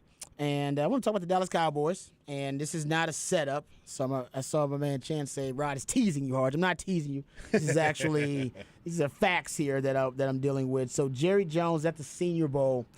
And he's being asked about a lot of things. They know Jerry Jones will talk, so the media loves Jerry Jones. They won't give him a minute to breathe. Because Jerry Jones will always give you something. Some coaches are trying to avoid the media, running from the media. Some owners go there. They don't even see the media. They take the VIP interests and GMs take that. No, Jerry Jones wants to see the media, and he loves it. But he always gives you little nuggets. And one of the little nuggets I saw today was that he likes a quarterback at the Senior Bowl. At least he was very complimentary, I should say, of a quarterback at the Senior Bowl. And that quarterback, Harge, Max Duggan. Mm-hmm. Very, very complimentary of Max Duggan. He said he just looked comfortable. He really looked confident, and he was really throwing the ball around. He was certainly the most impressive quarterback in my mind. That's what Jerry Jones said. So he's the most impressive quarterback in Jerry Jones's mind there. And Jerry Jones said he isn't unbiased about DFW players, but he said, and Jory Epstein said this was unprompted. Of course this is unsolicited. No, they said, but not unsolicited like, tell me something about Max Duggan. Like basically Max Duggan, I think, is the name he just brought up randomly out of nowhere as a quarterback that he thought was most impressive. And I don't know if that means the Cowboys are going to draft Max Duggan. That's not what I'm excited about, by the way. That's not the statement. Sorry, so teased I the got wrong you. thing. It's a tease. That was not that was not the transformational statement that I was talking about. But the transformation statement that I was bringing up in regards to Jerry Jones, and I got it from Calvin Watkins, so I'll credit him. It's via his Twitter account at Calvin Watkins. He's the one quoting Jerry Jones, and Jerry Jones, based on this quote, is saying Jerry Jones said the Cowboys are committed to drafting a quarterback. Mm-hmm. That's good. Even further than that, though, Harge goes on to say not only are they committed to drafting a quarterback, but Jerry, according to this tweet, Calvin Watkins says he said he should have committed to drafting one every year years ago. What? Oh, who's been saying that? Come on, man. Who's been saying that you should draft a quarterback every year? Come on, man. What? Who? Yeah. I've been saying that for years. Yes. Everybody should be drafting a quarterback every year. Every year. No lies. Not first round, not second round. Just draft them whenever you want to, whenever you think the value deems necessary. Mm-hmm. And famously, I'm not the first one to say this, by the way. I got it from Ron Wolf. Ron Wolf famously was the GM, Hall of Fame GM of the Green Bay Packers. Okay. And he said, he said they let me. He said basically they won't let me draft one every year, but if I could, I'd draft one every damn year. He said they won't let me. People, they vote me down in the war room and they shout me down. Sometimes ownership steps in and goes, man, you just drafted one last year. Yeah. But he said he'd draft one every year if he could. And I'm glad to hear Jerry Jones say this because I said it before. The Cowboys, they are arguably the luckiest team in the NFL when it comes to quarterback, and I don't know how they've done it, but they've been really lucky. They've only drafted technically 6 quarterbacks since 2000, but it also includes Isaiah Stanback, who I think he was drafted to be a wide receiver, but you want to call him a quarterback, you can. Yep. But if you take him out of the equation, they've drafted 5, and that would tie them with Kansas City for the fewest quarterbacks drafted since 2000. And we all agree Kansas City's had a much more stable quarterback situation than the Cowboys. And Indy is second fewest quarterbacks drafted since then, and they've had Andrew Luck and Peyton Manning. So they've had franchise-esque quarterbacks as well. The Cowboys, and I'm not hating on the Cowboys quarterbacks. Like I said, I was a Romo-sexual, so I love me some Tony Romo.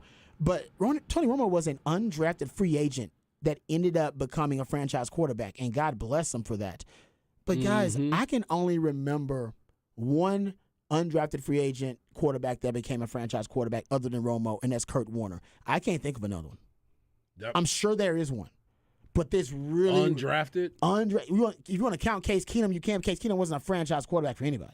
He was just a starting quarterback. I'm not about franchise. I'm about you invest in. We're gonna build our organization around this undrafted free agent quarterback, and we're about to see something unprecedented with Brock Purdy because he might be a franchise guy as a 7th round Mr. Irrelevant. It just doesn't happen. Is my point.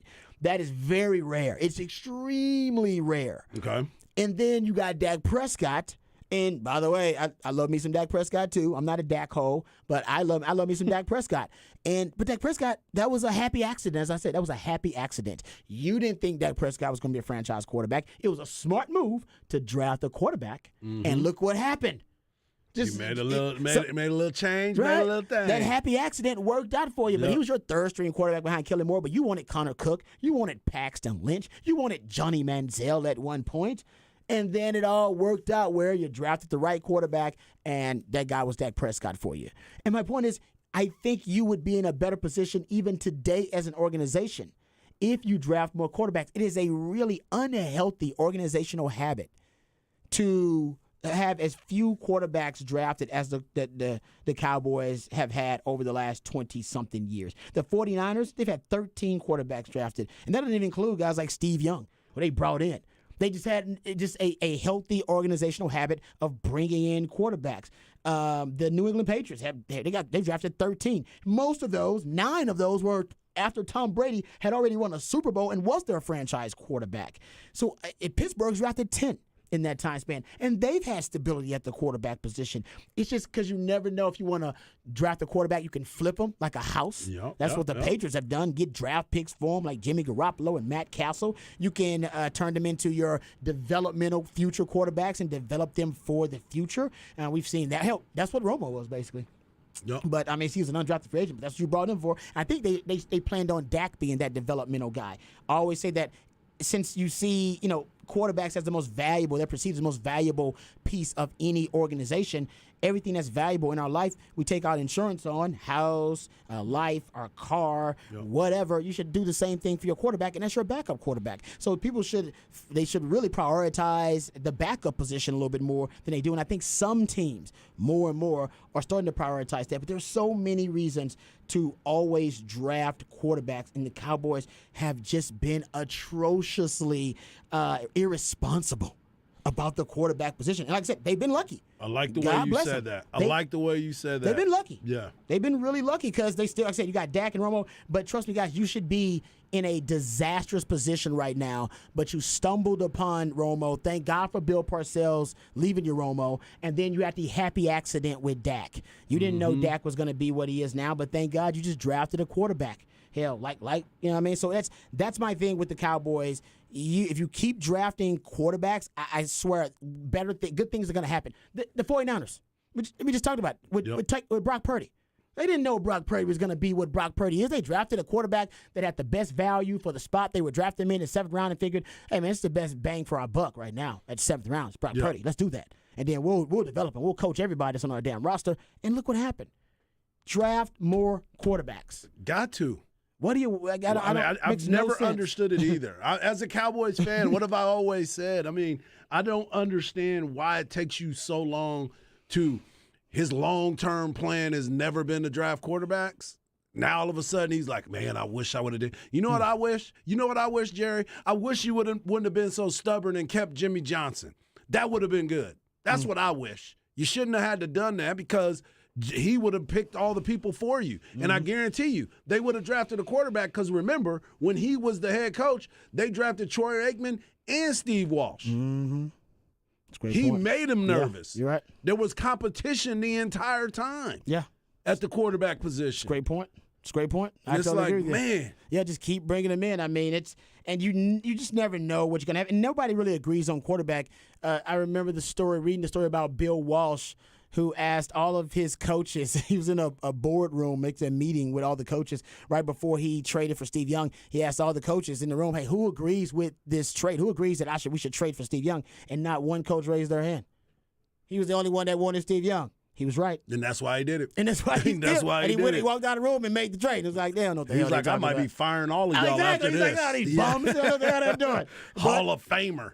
And I made the deal. But yeah, I think it's just a healthy habit to have. Philadelphia's had 9 quarterbacks drafted since 2000. Look, they drafted Jalen Hurts in the 2nd round, and another coach drafted him, and they thought he was going to be more of a 2-point conversion, utility weapon, short yardage weapon, Taysom Hill-esque guy as a backup. And turns out now he's their starting quarterback, and I think they're going to make him a franchise quarterback. They didn't know. They didn't know. They was know like, now, though. Yeah, they were like, you know what? Best value at this position, at this spot, for this particular pick is Yep. going to be quarterback for us in terms of what we need and what's the best value, and that's where we're going to go with quarterback. And who gives a damn if we got a quarterback? They Right. did, by the way, at the time. Right. They had Carson Wentz, and they decided, no, it's still worth it to have a quarterback at this pick because this is the best value we're going to get here. Yeah. And the Cowboys just don't believe in that. And I don't know why. But now that Jerry's 80 years old, he's finally starting to see it. You know what? Let's start drafting more quarterbacks. Let's draft one every year. I would draft one every year. I really would. I'd draft one every year. You really And can't they don't go have wrong. to be first rounders. Exactly. Right. You still need to put them in the pipeline. Exactly. You need to develop them. Because what have I said about quarterback? What do I say all the time about quarterback in addition to draft one every year? Yep. Nobody knows what the hell they're doing. Nobody. Man. Nobody. Yeah. There are a few guys that have a better idea than others, but nobody knows what they're doing. Yeah. I mean, Bill Walsh famously said very few people can coach the quarterback position, and even fewer can evaluate the quarterback position. And God bless him, the late great Bill Walsh is still right to this day. They don't know what they're doing, and you know who understood that? Bill Belichick did, because he knew that Tom Brady was a happy accident. Yeah.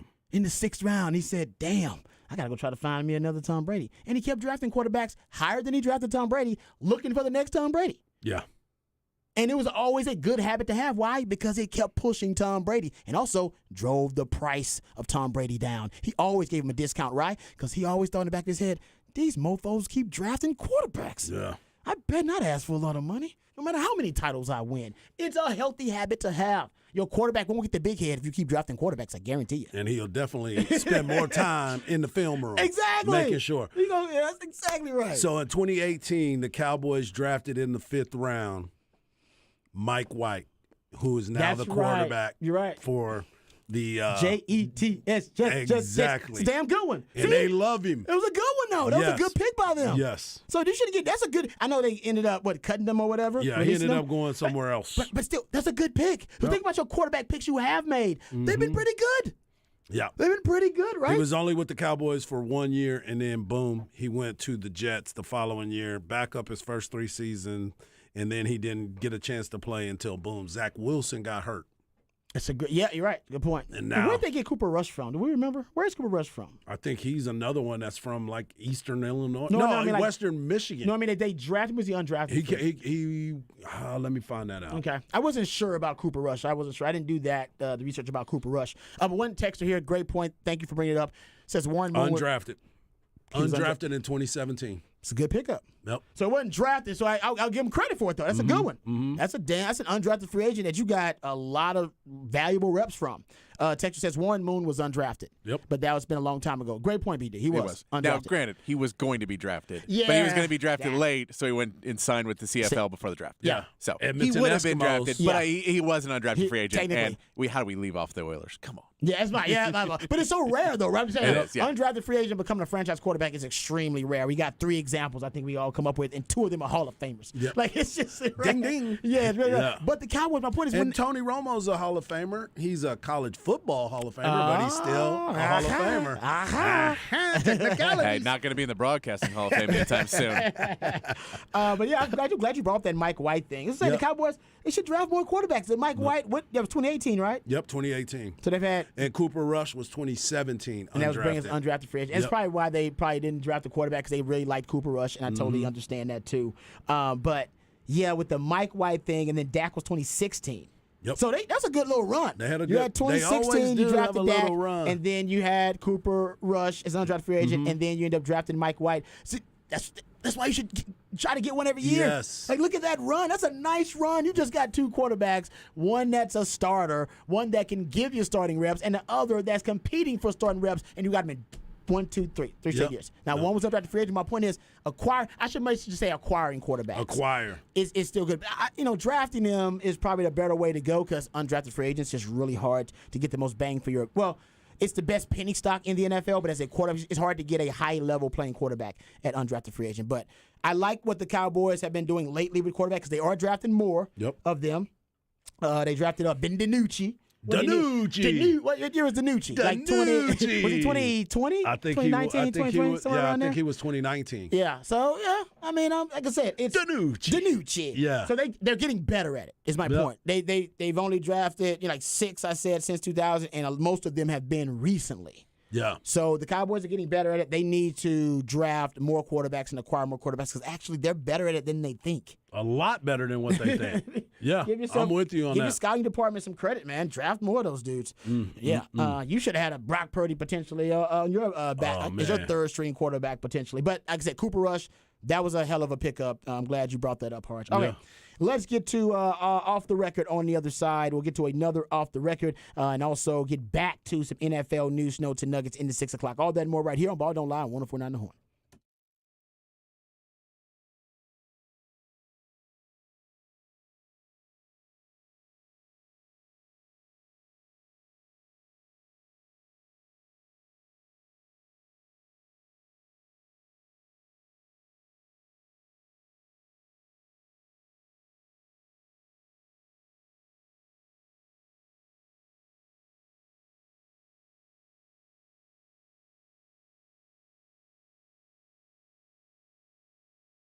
It's your boy Hardball Hard. Hey, I'm definitely going to need an Allstat beer after listening to my man Zay. Salute Zay because it is his birthday. But Allstat is true German beer made with 100% true German ingredients. It's brewed right in the Texas Hill Country, right up the road in Fredericksburg, Texas, at the Allstat Brewery right off of 290. The brewery is so beautiful. It prides itself on their award-winning German-style beers. The Great American Beer Festival just awarded the Allstat Lager a gold for the second time.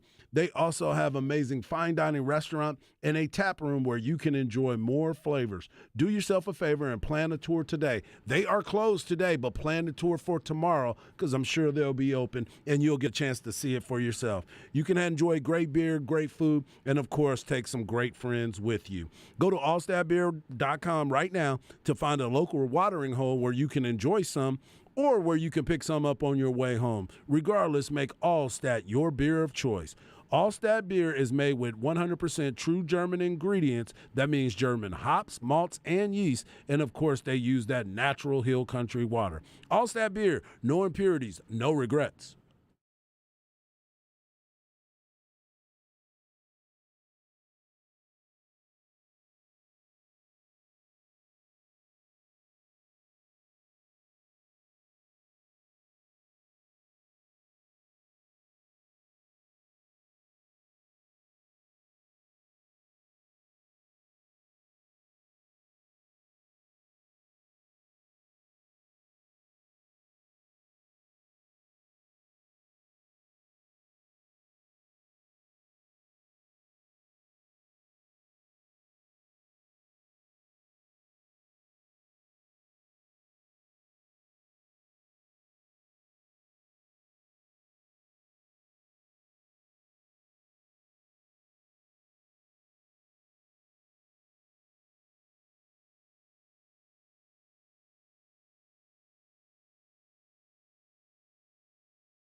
All right, welcome back to Ball Don't Lie right here on 104.9 The Horn. 512 Friday. We play jams from local bands, local artists, very talented people who you have a chance to hear live in the ATX. Who we jamming right now, Patrick? This is George DeVore. He is playing Sunday out at Pootie's. Some feel-good music right here. Yeah, George DeVore is awesome. Okay, yeah, got a feel-good vibe to it. Doesn't really match what I'm watching and looking at outside because I'm feeling good listening to it, but looking outside, it looks dreary. It's just sunset. It's just sunset. Is it?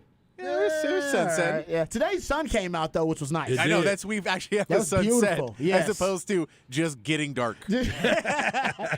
Getting darker because it already is dark during the day. It's Well, gloomy. it was anyway. dark in that staircase. Wow. The Yeah. stairwell for a while was dark. Yeah, that's people get murdered in staircases like that. That's I've why been watching all these shows. Harsh brought an actual flashlight. Oh, I did too. I used the one on my phone. Y'all brought real flashlights. I came in that first day and then was like, why am I using my phone for I have a flashlight. Yeah, you guys have real flashlights. I was like, damn, that's You don't pretty got a good. flashlight in the car?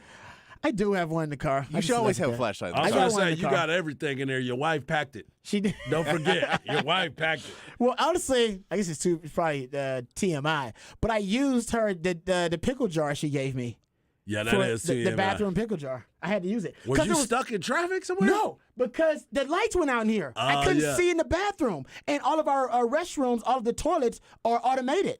They were still They're working. still working. Huh? They still They were work. still They're working. battery Oh, did they really? Yeah, they were oh, still I didn't working. know. I was like, I went in okay. there the other day. They work Okay. better than Yeah. the jar. Well, and I couldn't see. No, I guess the I jar couldn't worked see That's what perfectly that's why we for have it. flashlights. Huh? I had a flashlight and a battery powered. I'm gonna hold my flashlight and also undo all the stuff and then do all that and get it back. No, my phone could fall in the toilet. It was much easier to go in my car, grab a pickle jar, then I will and just give- go in the pickle jar I give- in my warm you're- car. you're- By the you're- way, where it's all good. Y'all want me to go in there? So you're right. Look at it. So you think it's easier to go in a dark restroom with you can't see anything? I gotta hold my own light rather than just going in the car where I can see everything and I can just go in a jar. It worked out for me I think- yesterday. I had no there's- problem going in the bathroom. There's with it. more chance of stuff going wrong in a dark bathroom, holding my phone while trying to maneuver I will what's say- happening down I there will say, than just going in the if- car with a jar. I will say, if anything went wrong in the bathroom, then any pee-related accidents are quarantined into a bathroom.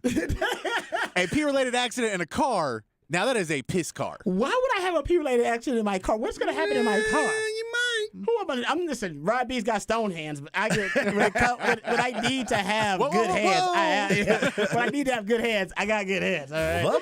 I walked in the bathroom and it was dark, and I thought to myself, I thought it through. I was like, you know what? I think I got. It's going to be a safer journey in the car rather than in this bathroom. And I thought about all that could go wrong, including dropping my phone in the toilet or urinating on the floor because I couldn't see anything. So And I all walked these in. Things, I Okay. thought, So you know wait. what? I'm just gonna go. So here's in the what I car, did, right? I a walked in jar. with the flashlight. I set the flashlight on the little divider in between the Okay, first urinals. of all, my phone is never touching anything on that. See, that's the so thing. me and you will never agree I on had a that. flashlight. I had a flashlight on there. Nothing of mine I will knew touch it. a surface I knew it was in coming. a I knew public that was it. bathroom. I knew it was Yeah. coming. So that's why we will agree to disagree. As soon as my man said, I put it on the. I set it down. Hold on. Okay.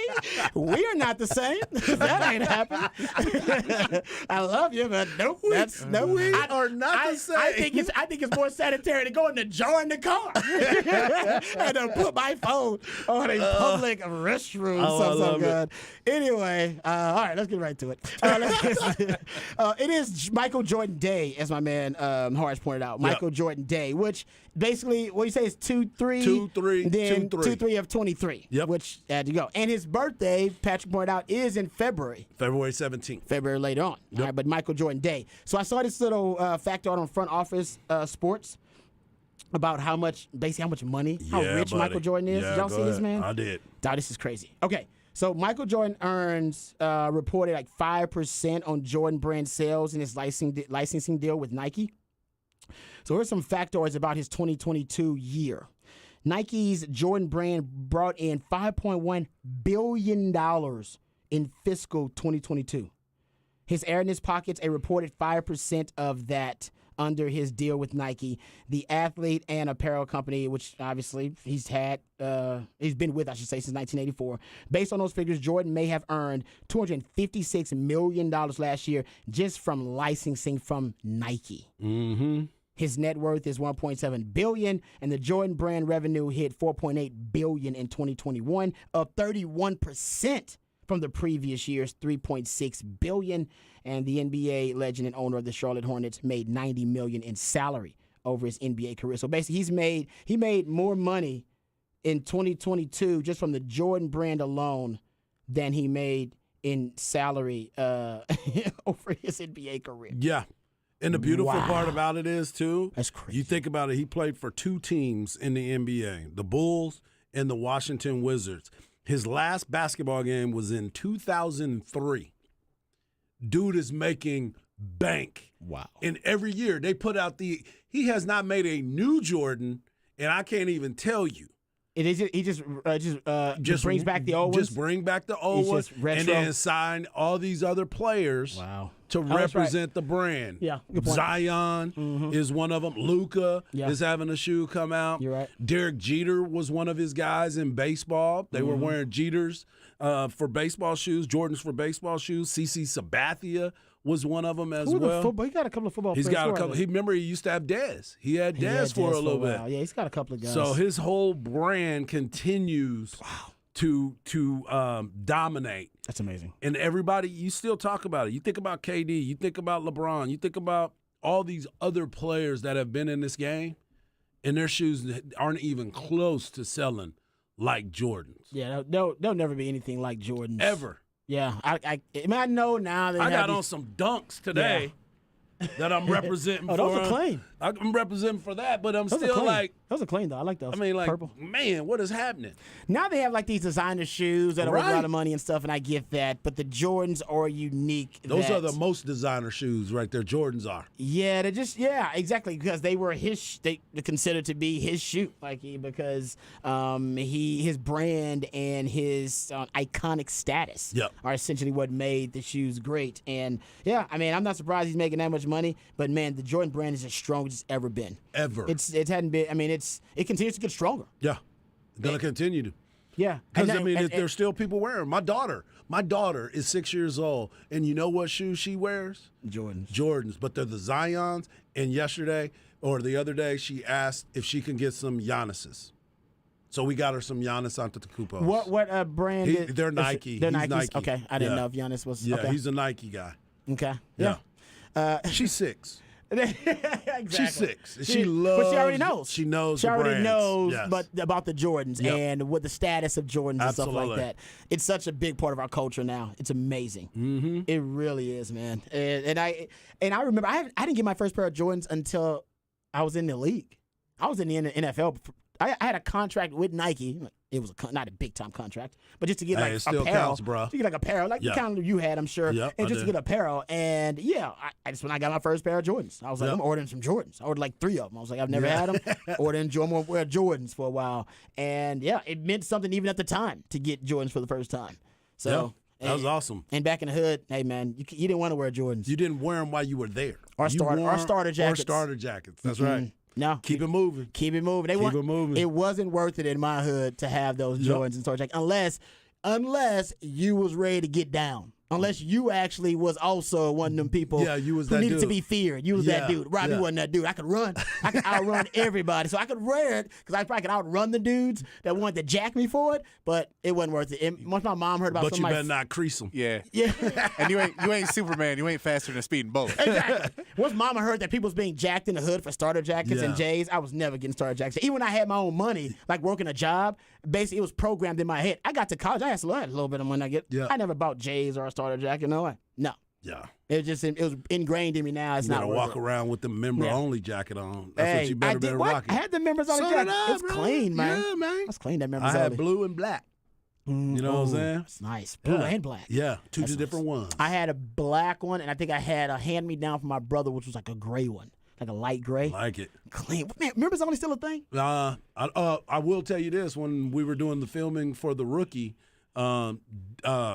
Dennis Quaid walked up to one of the scenes, and he had on the members only jacket, and you know your boy had to make a comment. Was it?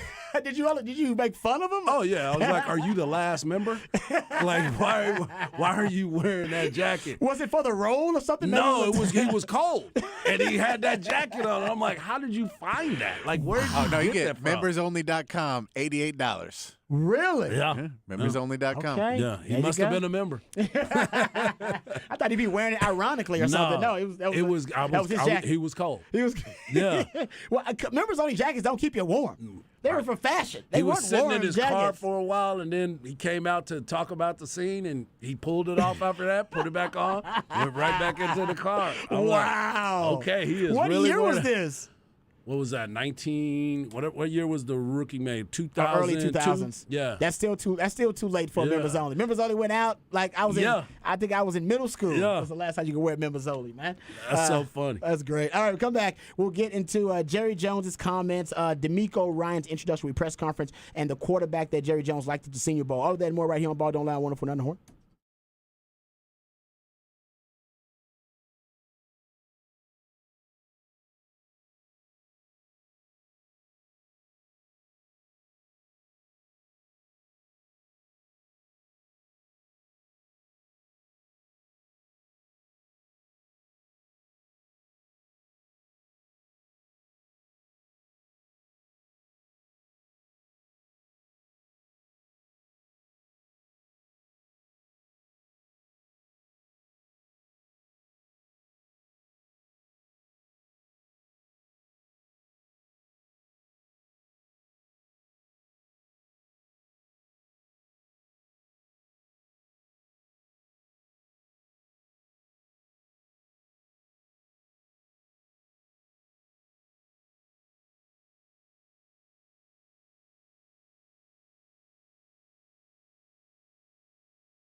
Welcome back. Ball Don't Lie right here on 104.9 The Horn. I got the stank face right now because this song is just, it's that soulful. I had to make the stank face. 512 Friday, we play jams from local bands and artists that you can catch live here in the ATX. I'm very curious.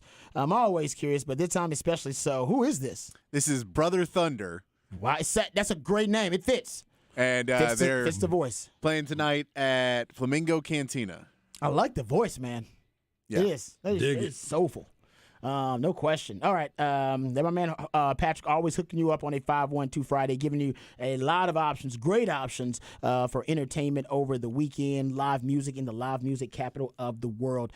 One thing this weekend I'm going to do, I just realized this because me and Hart was talking in the break, I'm going to watch the movie The Rookie. Because you were just talking about The Rookie in the last segment, because you were talking about how the Quaid brother had Dennis Quaid. He had the members-only jacket. Members-only jacket. But that's not what I'm going to get back to. We obviously we beat that dead horse already.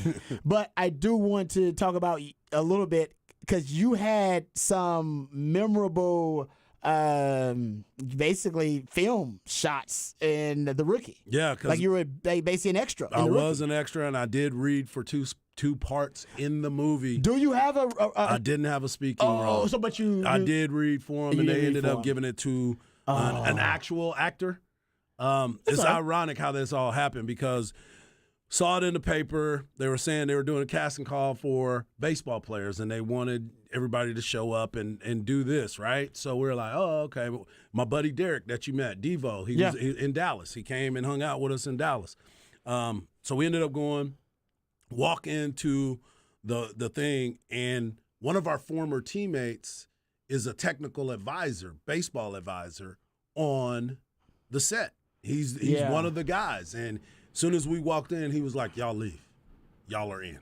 Like, as soon as we walked in, he was like, no. I know you guys. I know y'all are real baseball players. This is perfect. Y'all get out. Called me back. He was like, hey, they want you to read for a part. And I was like, oh, hell yeah. Oh, yeah, I'm about to be a star. About to be a star. Not so much, my brother. Hold up. What were the lines? So there were two roles that I read for. Do you remember the lines? Yeah. One of them you'll see in the movie. My boy Tony Moore actually got the speaking part. He was at the time, he was an instructor and doing all these different things. Well, the line was Dennis Quaid was being talked to by the media. Okay. They were doing an interview, and the line was, I don't know why they over there looking at him. I'm the one that went 2 for 4 last night. They should be having a conversation with me. I think I remember that line, actually. Yeah, my boy Tony. He was in the cage hitting. Because they filmed all of it here. They did film majority of it here, and they did, obviously, the Arlington part at the old Texas Ranger baseball stadium. That's cool. But, yeah, it was a good time. There was a lot of guys from this area that were part of it that I grew up with, that I had known for a long time, and everybody was a baseball player, so they got a chance to do it. Former Texas catcher Seth Spiker was the one who had a speaking role as well at the tryout that I was part of. And you'll see me in 4 different scenes. And I'll let you do it first, and then we'll talk about it again. All right, I'm going to try over the weekend to identify those 4 scenes, see if I can send them to you. Yeah. I'm going to watch The Rookie again, see if I can find Harge in it. Yeah, had a good time, man. It was a really good time. That's pretty cool, man. Yeah, that's really cool. Got a chance to hang out with some of those dudes and talk to those guys that went on to be real actors. Yeah. They were really, really chill. Got a chance to go see Dennis Quaid playing his band, The Sharks. He was playing at Antone's. He invited us to go hang out with him backstage and watch him play at the old Antone's downtown. Yeah, go hopping down there, get in that little door. Exactly. The little That's exactly what it was. That's right. Did you say R. Kelly door? No, cubbyhole door. Oh, so the backstage at Antone's, you go upstairs. Did you say R. Kelly door? No. What does that mean? You go upstairs, and then there was a door that was like 4 foot tall, maybe. Oh, something like that to go back. And so, I kid. I'm kidding. I was hoping the line was going to be, these pretzels are making me thirsty. That's what I was thinking about, actually. That's why I asked him what the line was going to be. I thought it'd be something we could make fun of all the time. You can. They should be talking to me. Over here went 2 for 4. I don't know why they over there talking to him. Oh, that is fantastic. You know, Hard sitting in the car. Just, I don't know why they're talking to him. It's not going. All right, got to do it again. Oh no, seriously, how many times did you have to recite the line when you went in for the actual reading? Like, did they? No, it was a quick, fast? a quick, fast, in a hurry. Quick, It fast? was like, hey, this is what we need you to say. And my boy was saying, just talk like you talk, man. Just talk like you talk. And Did you I'm talk like you talk, or did you try to No. act it up? I tried to act it up. I can't believe that they're talking to him instead of realizing that Kenny is the best player. Yeah, third person works Yeah, so it was well. the third That little Ricky person. Henderson up Yeah. in that joint. Oh, just throwing cuss words in there. Yeah. Like, this is a Disney movie, sir. Exactly. These MFers over here. Yeah. Checking that Samuel L. Jackson little No mojo doubt. there. No doubt. That is That's a great story, man. All right, I'll do it this weekend. Yeah. I will text you and let you know if I can find you. You got 4 scenes I got to identify, right? That's right. I'll 4 find scenes. you. I'll find you in there Yep. somewhere. All right, there you go. Great hard story there. I told you that's probably why he knows every damn body. That's part he of was it. He's almost a Hollywood actor too. was. That close to it, man. Almost. All you need is your one big break. All right. Well, Jerry Jones. I think Jerry Jones thinks he's a Hollywood half the time because he's speaking to the media. He's all about that drama. That is for damn show. Well, Jerry Jones recently, he at the Senior Bowl, he said a lot of different things. We talked about his comments about the wide receiver position. We talked about his comments yesterday, talking about the split between Mike McCarthy and Kellen Moore as well. But this sound that we have, and it's about 2 minutes, so it's a little lengthy, but I think it's actually worth it because I think Jerry Jones is pretty adamant in his opinion. And he's asked from Clarence Hill, I believe is the question. My man Chill, Hard just had on. He knows every damn body. Had on for his Hard Knock Life, and Chill just basically asked him, "Hey, do you agree with the all-in philosophy that the Eagles have been able to benefit from, that the Rams benefited from? F them picks." Here's Jerry Jones at the Senior Bowl talking to Chill and telling him how he feels about the recent all-in craze in the NFL.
I love hearing Jerry. I can listen to Jerry Jones talk all day.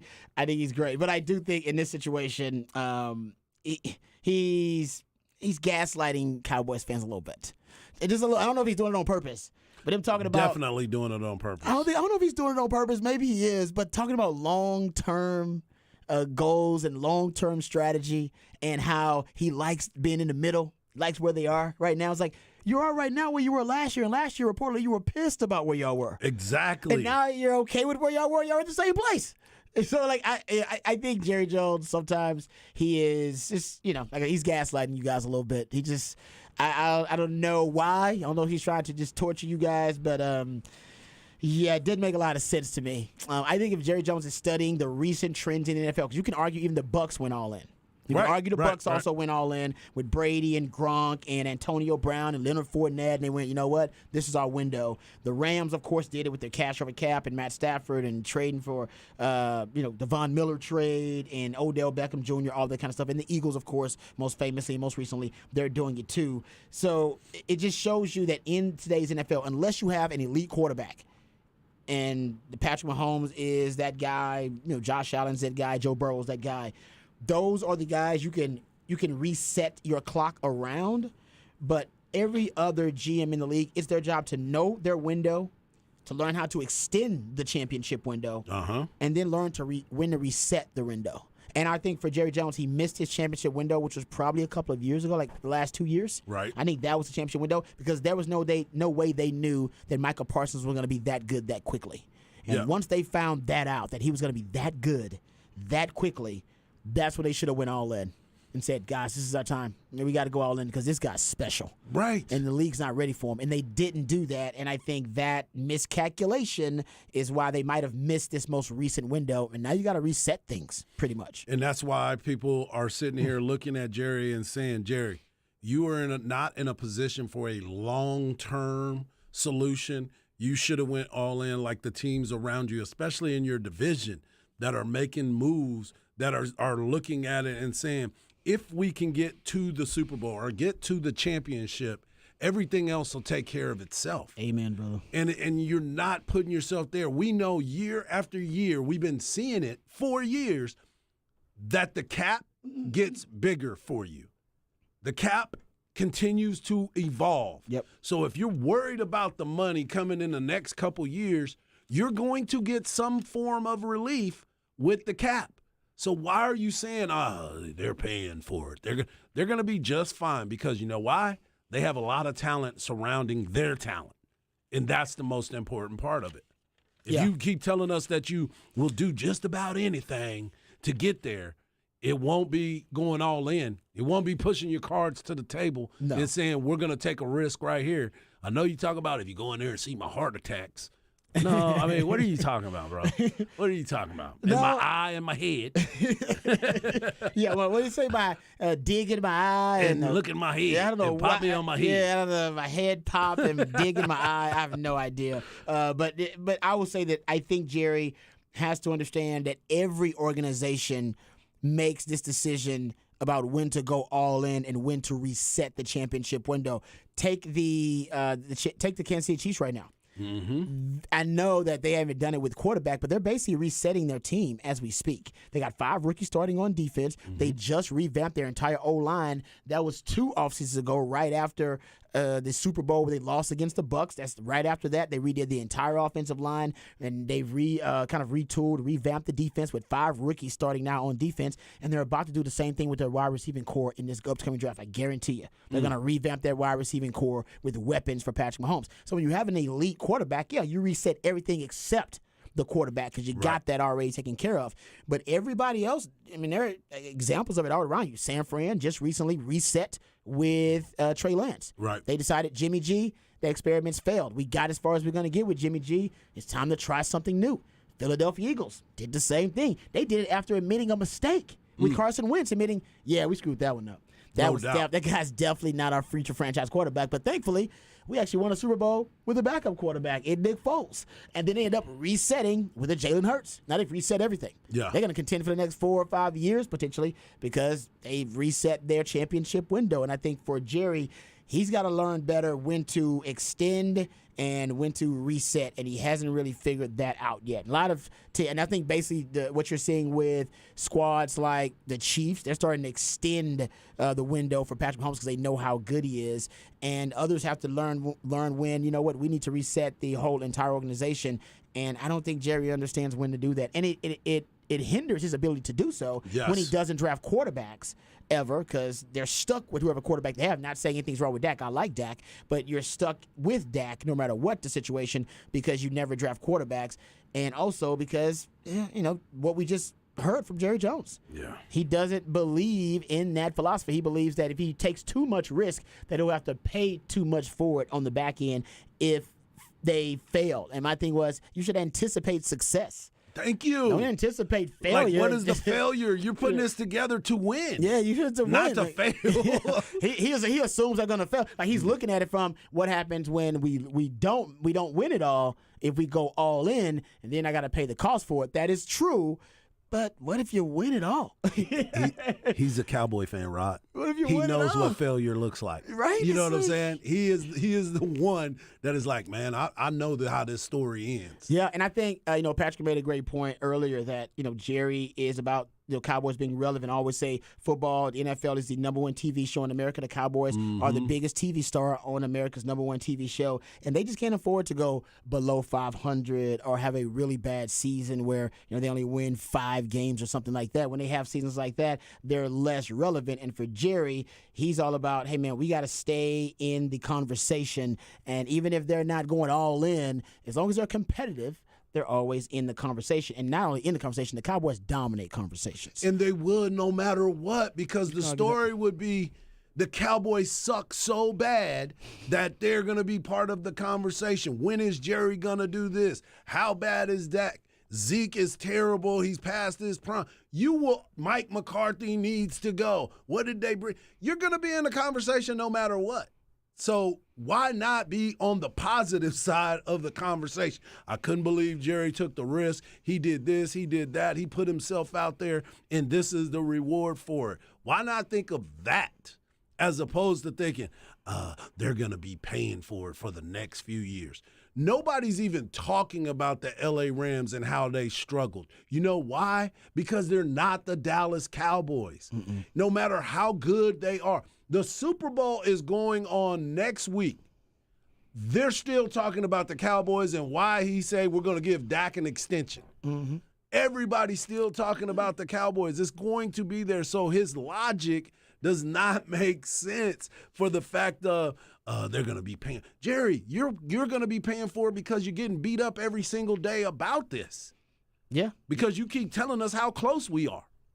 I mean, technically they are pretty close. The I divisional agree. round is, you're right there. I'm all in on it. I'm still believing it. I said You it the can other sniff day. it. I'm like, the Cowboys window isn't closed because there's always going to be open. Because every year you believe you got a chance. Yeah, but no, there's some burglar bars on that window. Well, sometimes you can't get through out. it. I can't get out. Sometimes I can't get out. I Yeah. can't get in. I mean, something's up with that window.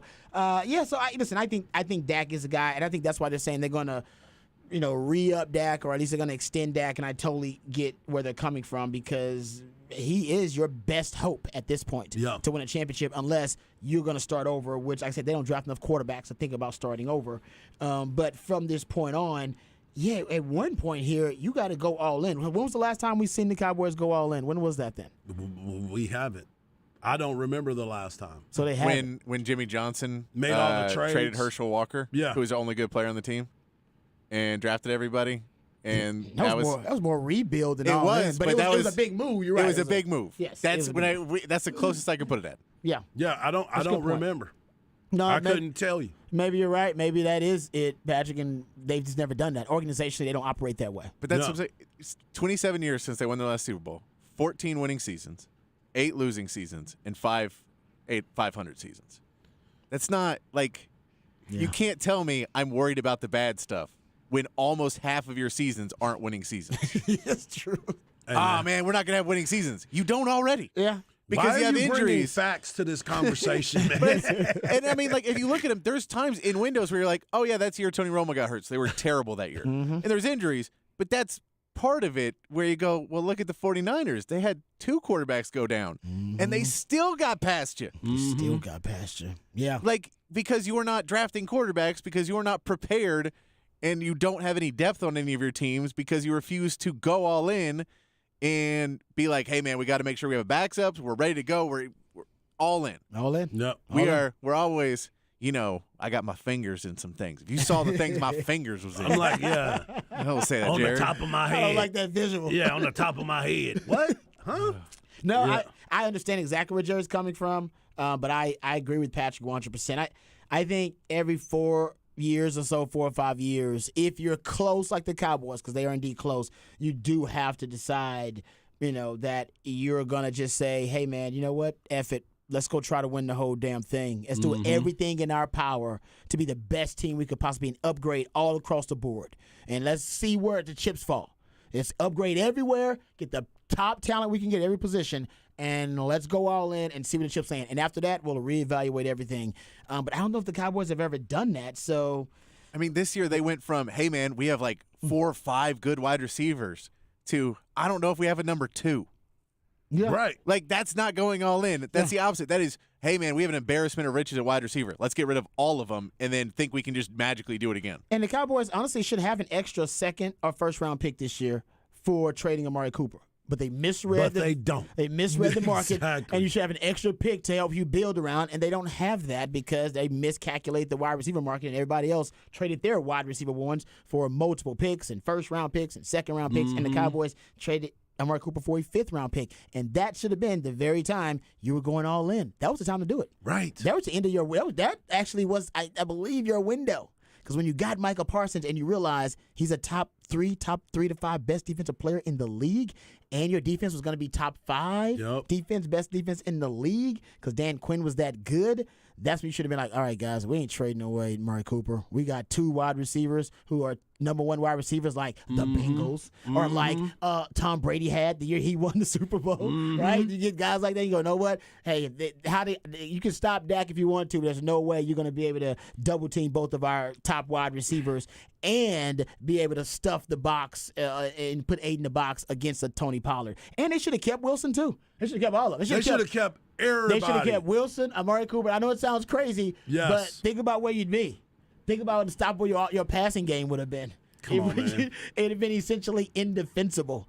And I think that's where they messed up. That was their time to go all in, and you'd have been doing it by helping out your young quarterback. And they didn't do that. They decided, and they'd done this before. Remember when Des Bryant left or went, basically when he was done playing and the Cowboys were done with him, they decided to go wide receiver by committee, which was a terrible mistake, led to them trading for Amari Cooper. The first round pick. So, yeah, I mean, I just don't get when the Cowboys are going to decide, oh, man, the hell with being, average, and to hell with being a division champion or division competitor. Let's focus on winning it all, a championship.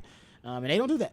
So Not at all. we are where we are. Yeah, hey, it is what it is. It is what it is. And I'll just be mad the entire time, like always. Yeah, but I will say that Mike McCarthy taking over play calling, there's hope there because maybe he's the one that's going to take you past that divisional round. That's all he's got to do. That's his job now. Yeah. I don't think people even really care if the offense is as good as it was under Kellen Moore. I think what people care about now is, do you get past the divisional round? We'll be tracking whether he's a top 5 or top 10 offense. Exactly. But I think for his job security, you got to get past the divisional round. You have to. If you don't, I think there'll be changes, man. Trouble.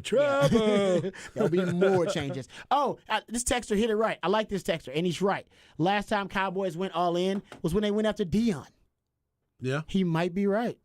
Right after Charles Haley. Right after the 49ers won the Super Bowl, Jerry Jones cried because they beat him in the NFC title game that year. He admitted that he cried and then went out and got Deion Sanders and paid top dollar and made him, I think, the highest paid defensive player in the league. Yeah, at the time it was history, I believe. It was. Yeah. So that was it. Okay. Thanks, Texter. You're right about that. I think that was all in. That was all in for Jerry right there because he was already loaded and stacked. Yeah. All right. Whatever. Sorry, we just Thank you. We just depressed my man Harge over here. We apologize, Harge. All right, we come back. It's more like Jerry did it. Yeah, blame Jerry Jones. Yeah. We'll come back, talk about Texas versus K-State. Big game for Texas basketball coming up this weekend. We'll talk about that and more right here on Ball Don't Lie on 104.9 The Horn.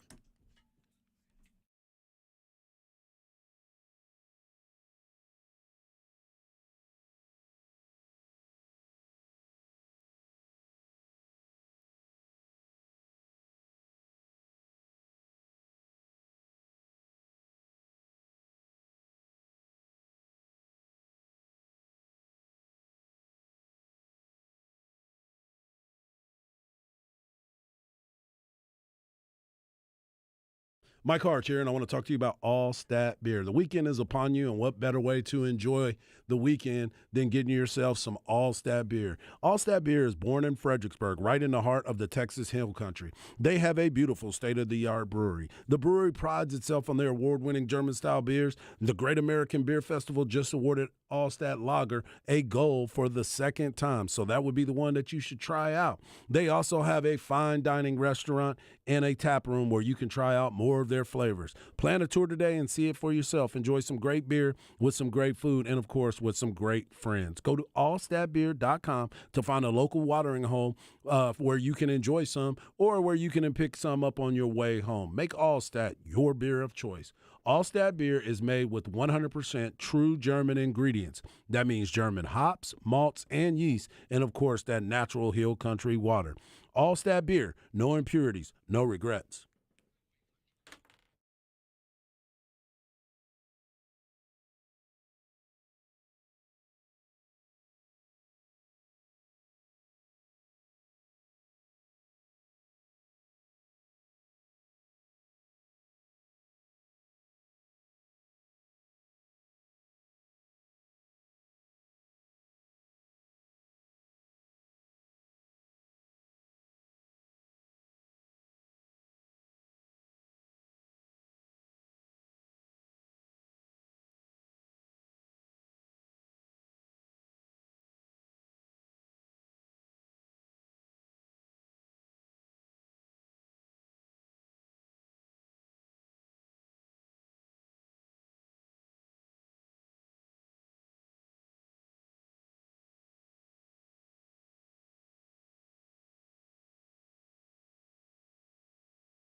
Welcome back to Ball Don't Lie right here on 104.9 The Horn. 512 Friday edition of Ball Don't Lie on 104.9 The Horn. We play jams from very talented human beings that you can listen to live right here in the ATX. This is nice. I like this. Who is it? This is Rickshaw Billy's Burger Patrol. I like this song, though. They're playing tonight at Sagebrush. It's legit. Yeah. I feel like something I should be hearing in like a movie. It's like a good You soundtrack. probably jam. will. That's a good one. A lot of movies are being made here in Austin. That is true, man. So It's you might be able to becoming- grab some of that soundtrack. No, you're right about that. It is a movie mecca. Hell, it was a movie mecca when Harge was in Yeah, the for sure. movie In making the movie, business. that's right, man. In The Rookie back in the day. That's right. So one of my weekend projects going to be watching The Rookie. Why are they looking at this guy? I was trying to be natural. Trying to identify the four scenes Exactly. that y'all should do this too. If you're out there Challenge yourself. listening and you get bored this weekend, you got access to watching The Rookie. We're trying to find the four scenes that Hardball Harge was in The Rookie. So you can just tweet them at Hardball Harge when you right. find them this weekend. And I'll text them to my man Harge too. We'll have some fun with that. But And some of you that are listening probably participated in the movie as well because there was a That's lot fair. of local people that point. was here. So tweet your scenes out as well. that's a good point. I've never been in a movie, I don't think, at all. You probably could have though, I don't think I've but ever been in you a could have been movie, in like extra, Varsity I think. Blues. You could have been in Friday Night Lights. What's your boy Jackson? Lee Jackson. Yeah. No, Lee Jackson. He went to Hollywood for a while. And They so tried was to pursue it. OJ McClintock was in there as well. Yeah, OJ was one of the Yeah. guys. I think he actually did the show. Yeah. Where they would go out there and film. No, he like was in the movie, scenes. too. He did the movie Yeah, too. yeah. 'Cause I know a lot of guys did the show, Yeah. which they would, they needed extras and they would film the football scenes and they would do the show. Yeah. And do the movie too. So yeah, that's really cool, man. It's really a cool accomplishment. Oh, you have an IMDb page? No, I did not fill out the paperwork. They were trying to Come tell us on. to fill out the SAG. Yeah, And man. we didn't do Get it the at the time. Screen Actors Guild. Yeah, if I'd have got that speaking part, I would have. You'd have had to. Yeah, Yeah. I got paid a little. Life would money on that. life would be very different. Life would be very different. Be Hollywood hard. To the hardball hard. Hey, that's my son's nickname. Oh, is it really? Hollywood. Is he My, Hollywood? my older son Michael. Oh, yeah? Yeah, that's his Instagram. Hollywood Hard. I like that. There you go. Nice.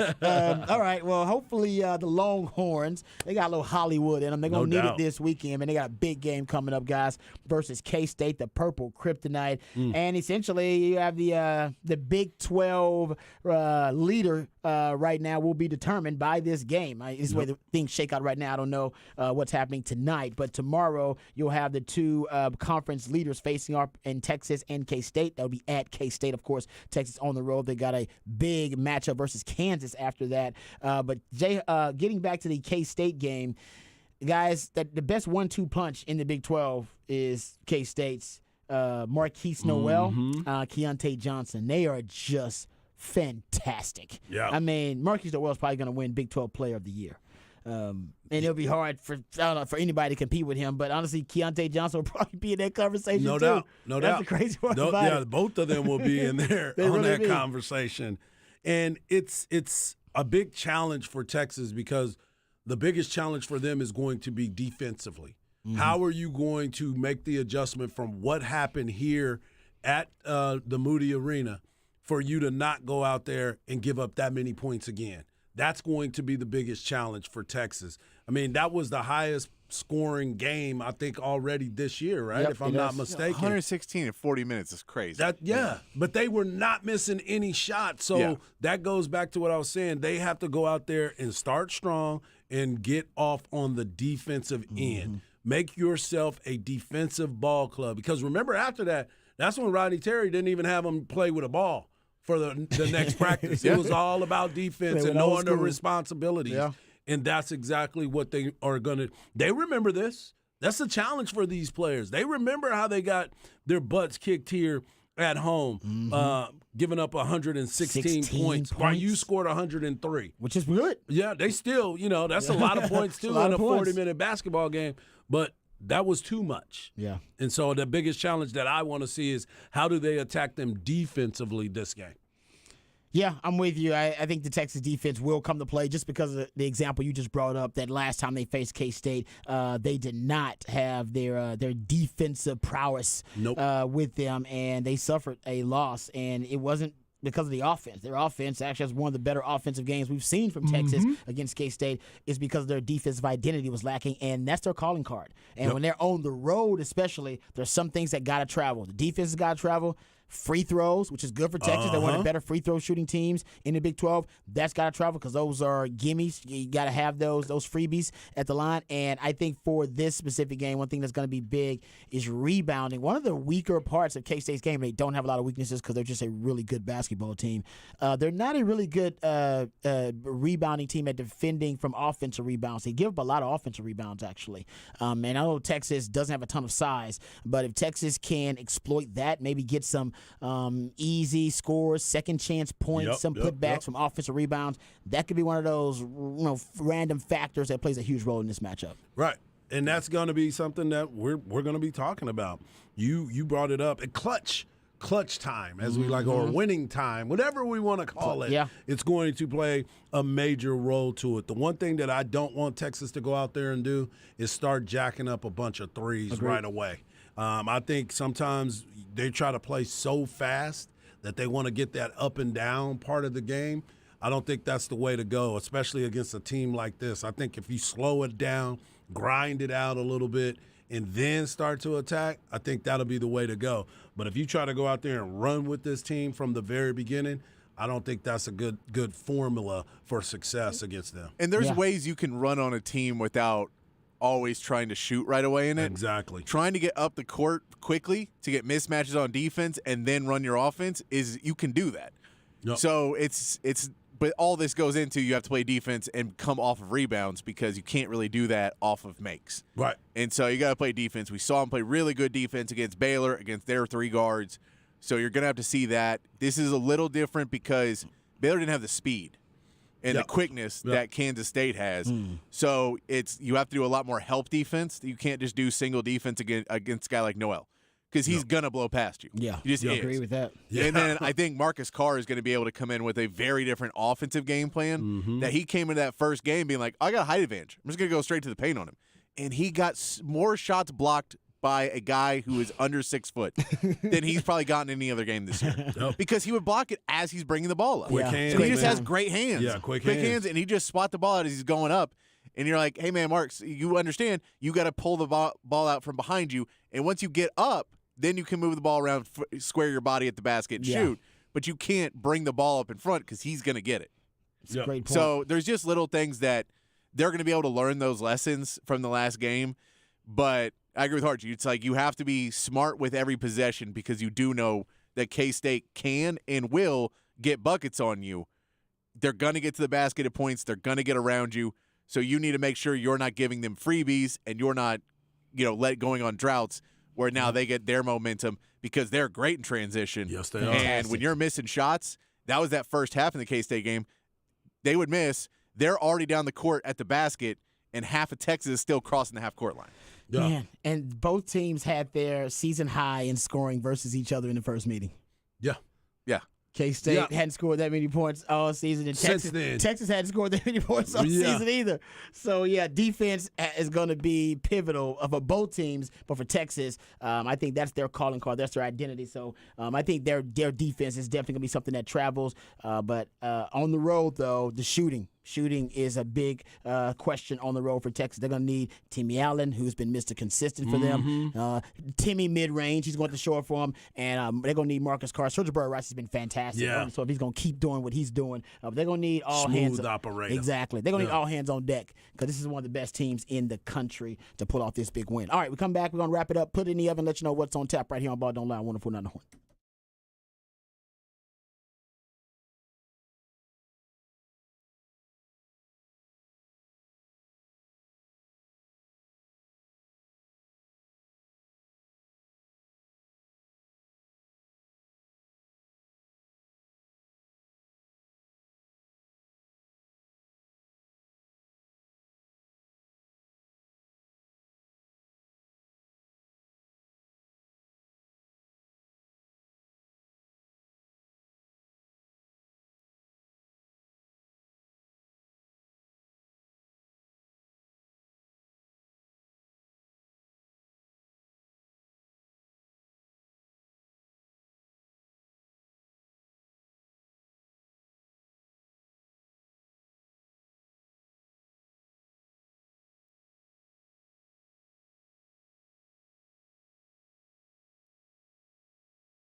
Hey, what's up, folks? Lifetime Longhorn Rod Babers here. Let me tell you about my favorite tequila, Hot Cat Tequila. The cat stands for cinnamon, agave, and tequila, and the recipe just as simple, just as delicious. Just cinnamon, agave, nectar, and tequila. That's why it's so light and so smooth. It's a tequila lover's dream. And if you're not a fan of tequila, Hot Cat Tequila will make you a fan of tequila. It turns any event into a party, and every party feels like a celebration. So celebrate and turn up with Hot Cat Tequila. Once you try Hot Cat, you won't go back to that old cinnamon whiskey or that cheap tequila you ordered rounds of when you were just trying to get the party started. So turn up your party with Hot Cat Tequila. No football watch party is complete without Hot Cat Tequila. It's a perfect way to pregame for the big game, concerts, festivals, or a night on the town with family and friends. Hot Cat Tequila is best served cold for a quick round of shots or to sip on the rocks. Matter of fact, when I get home, I'll probably have a shot of Hot Cat Tequila. So visit cattequila.com to find a store near you that sells Hot Cat Tequila or find a bar near you that serves Hot Cat Tequila. Toast and turn up with Hot Cat Tequila.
That's right, folks. It's Friday.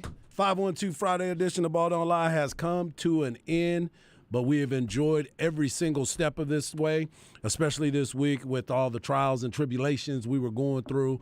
I know you were trying to make it through. I know the trees are down all across the area, but there is hope. It's starting to get clear. The weather's going to rise a little bit, and we should be okay.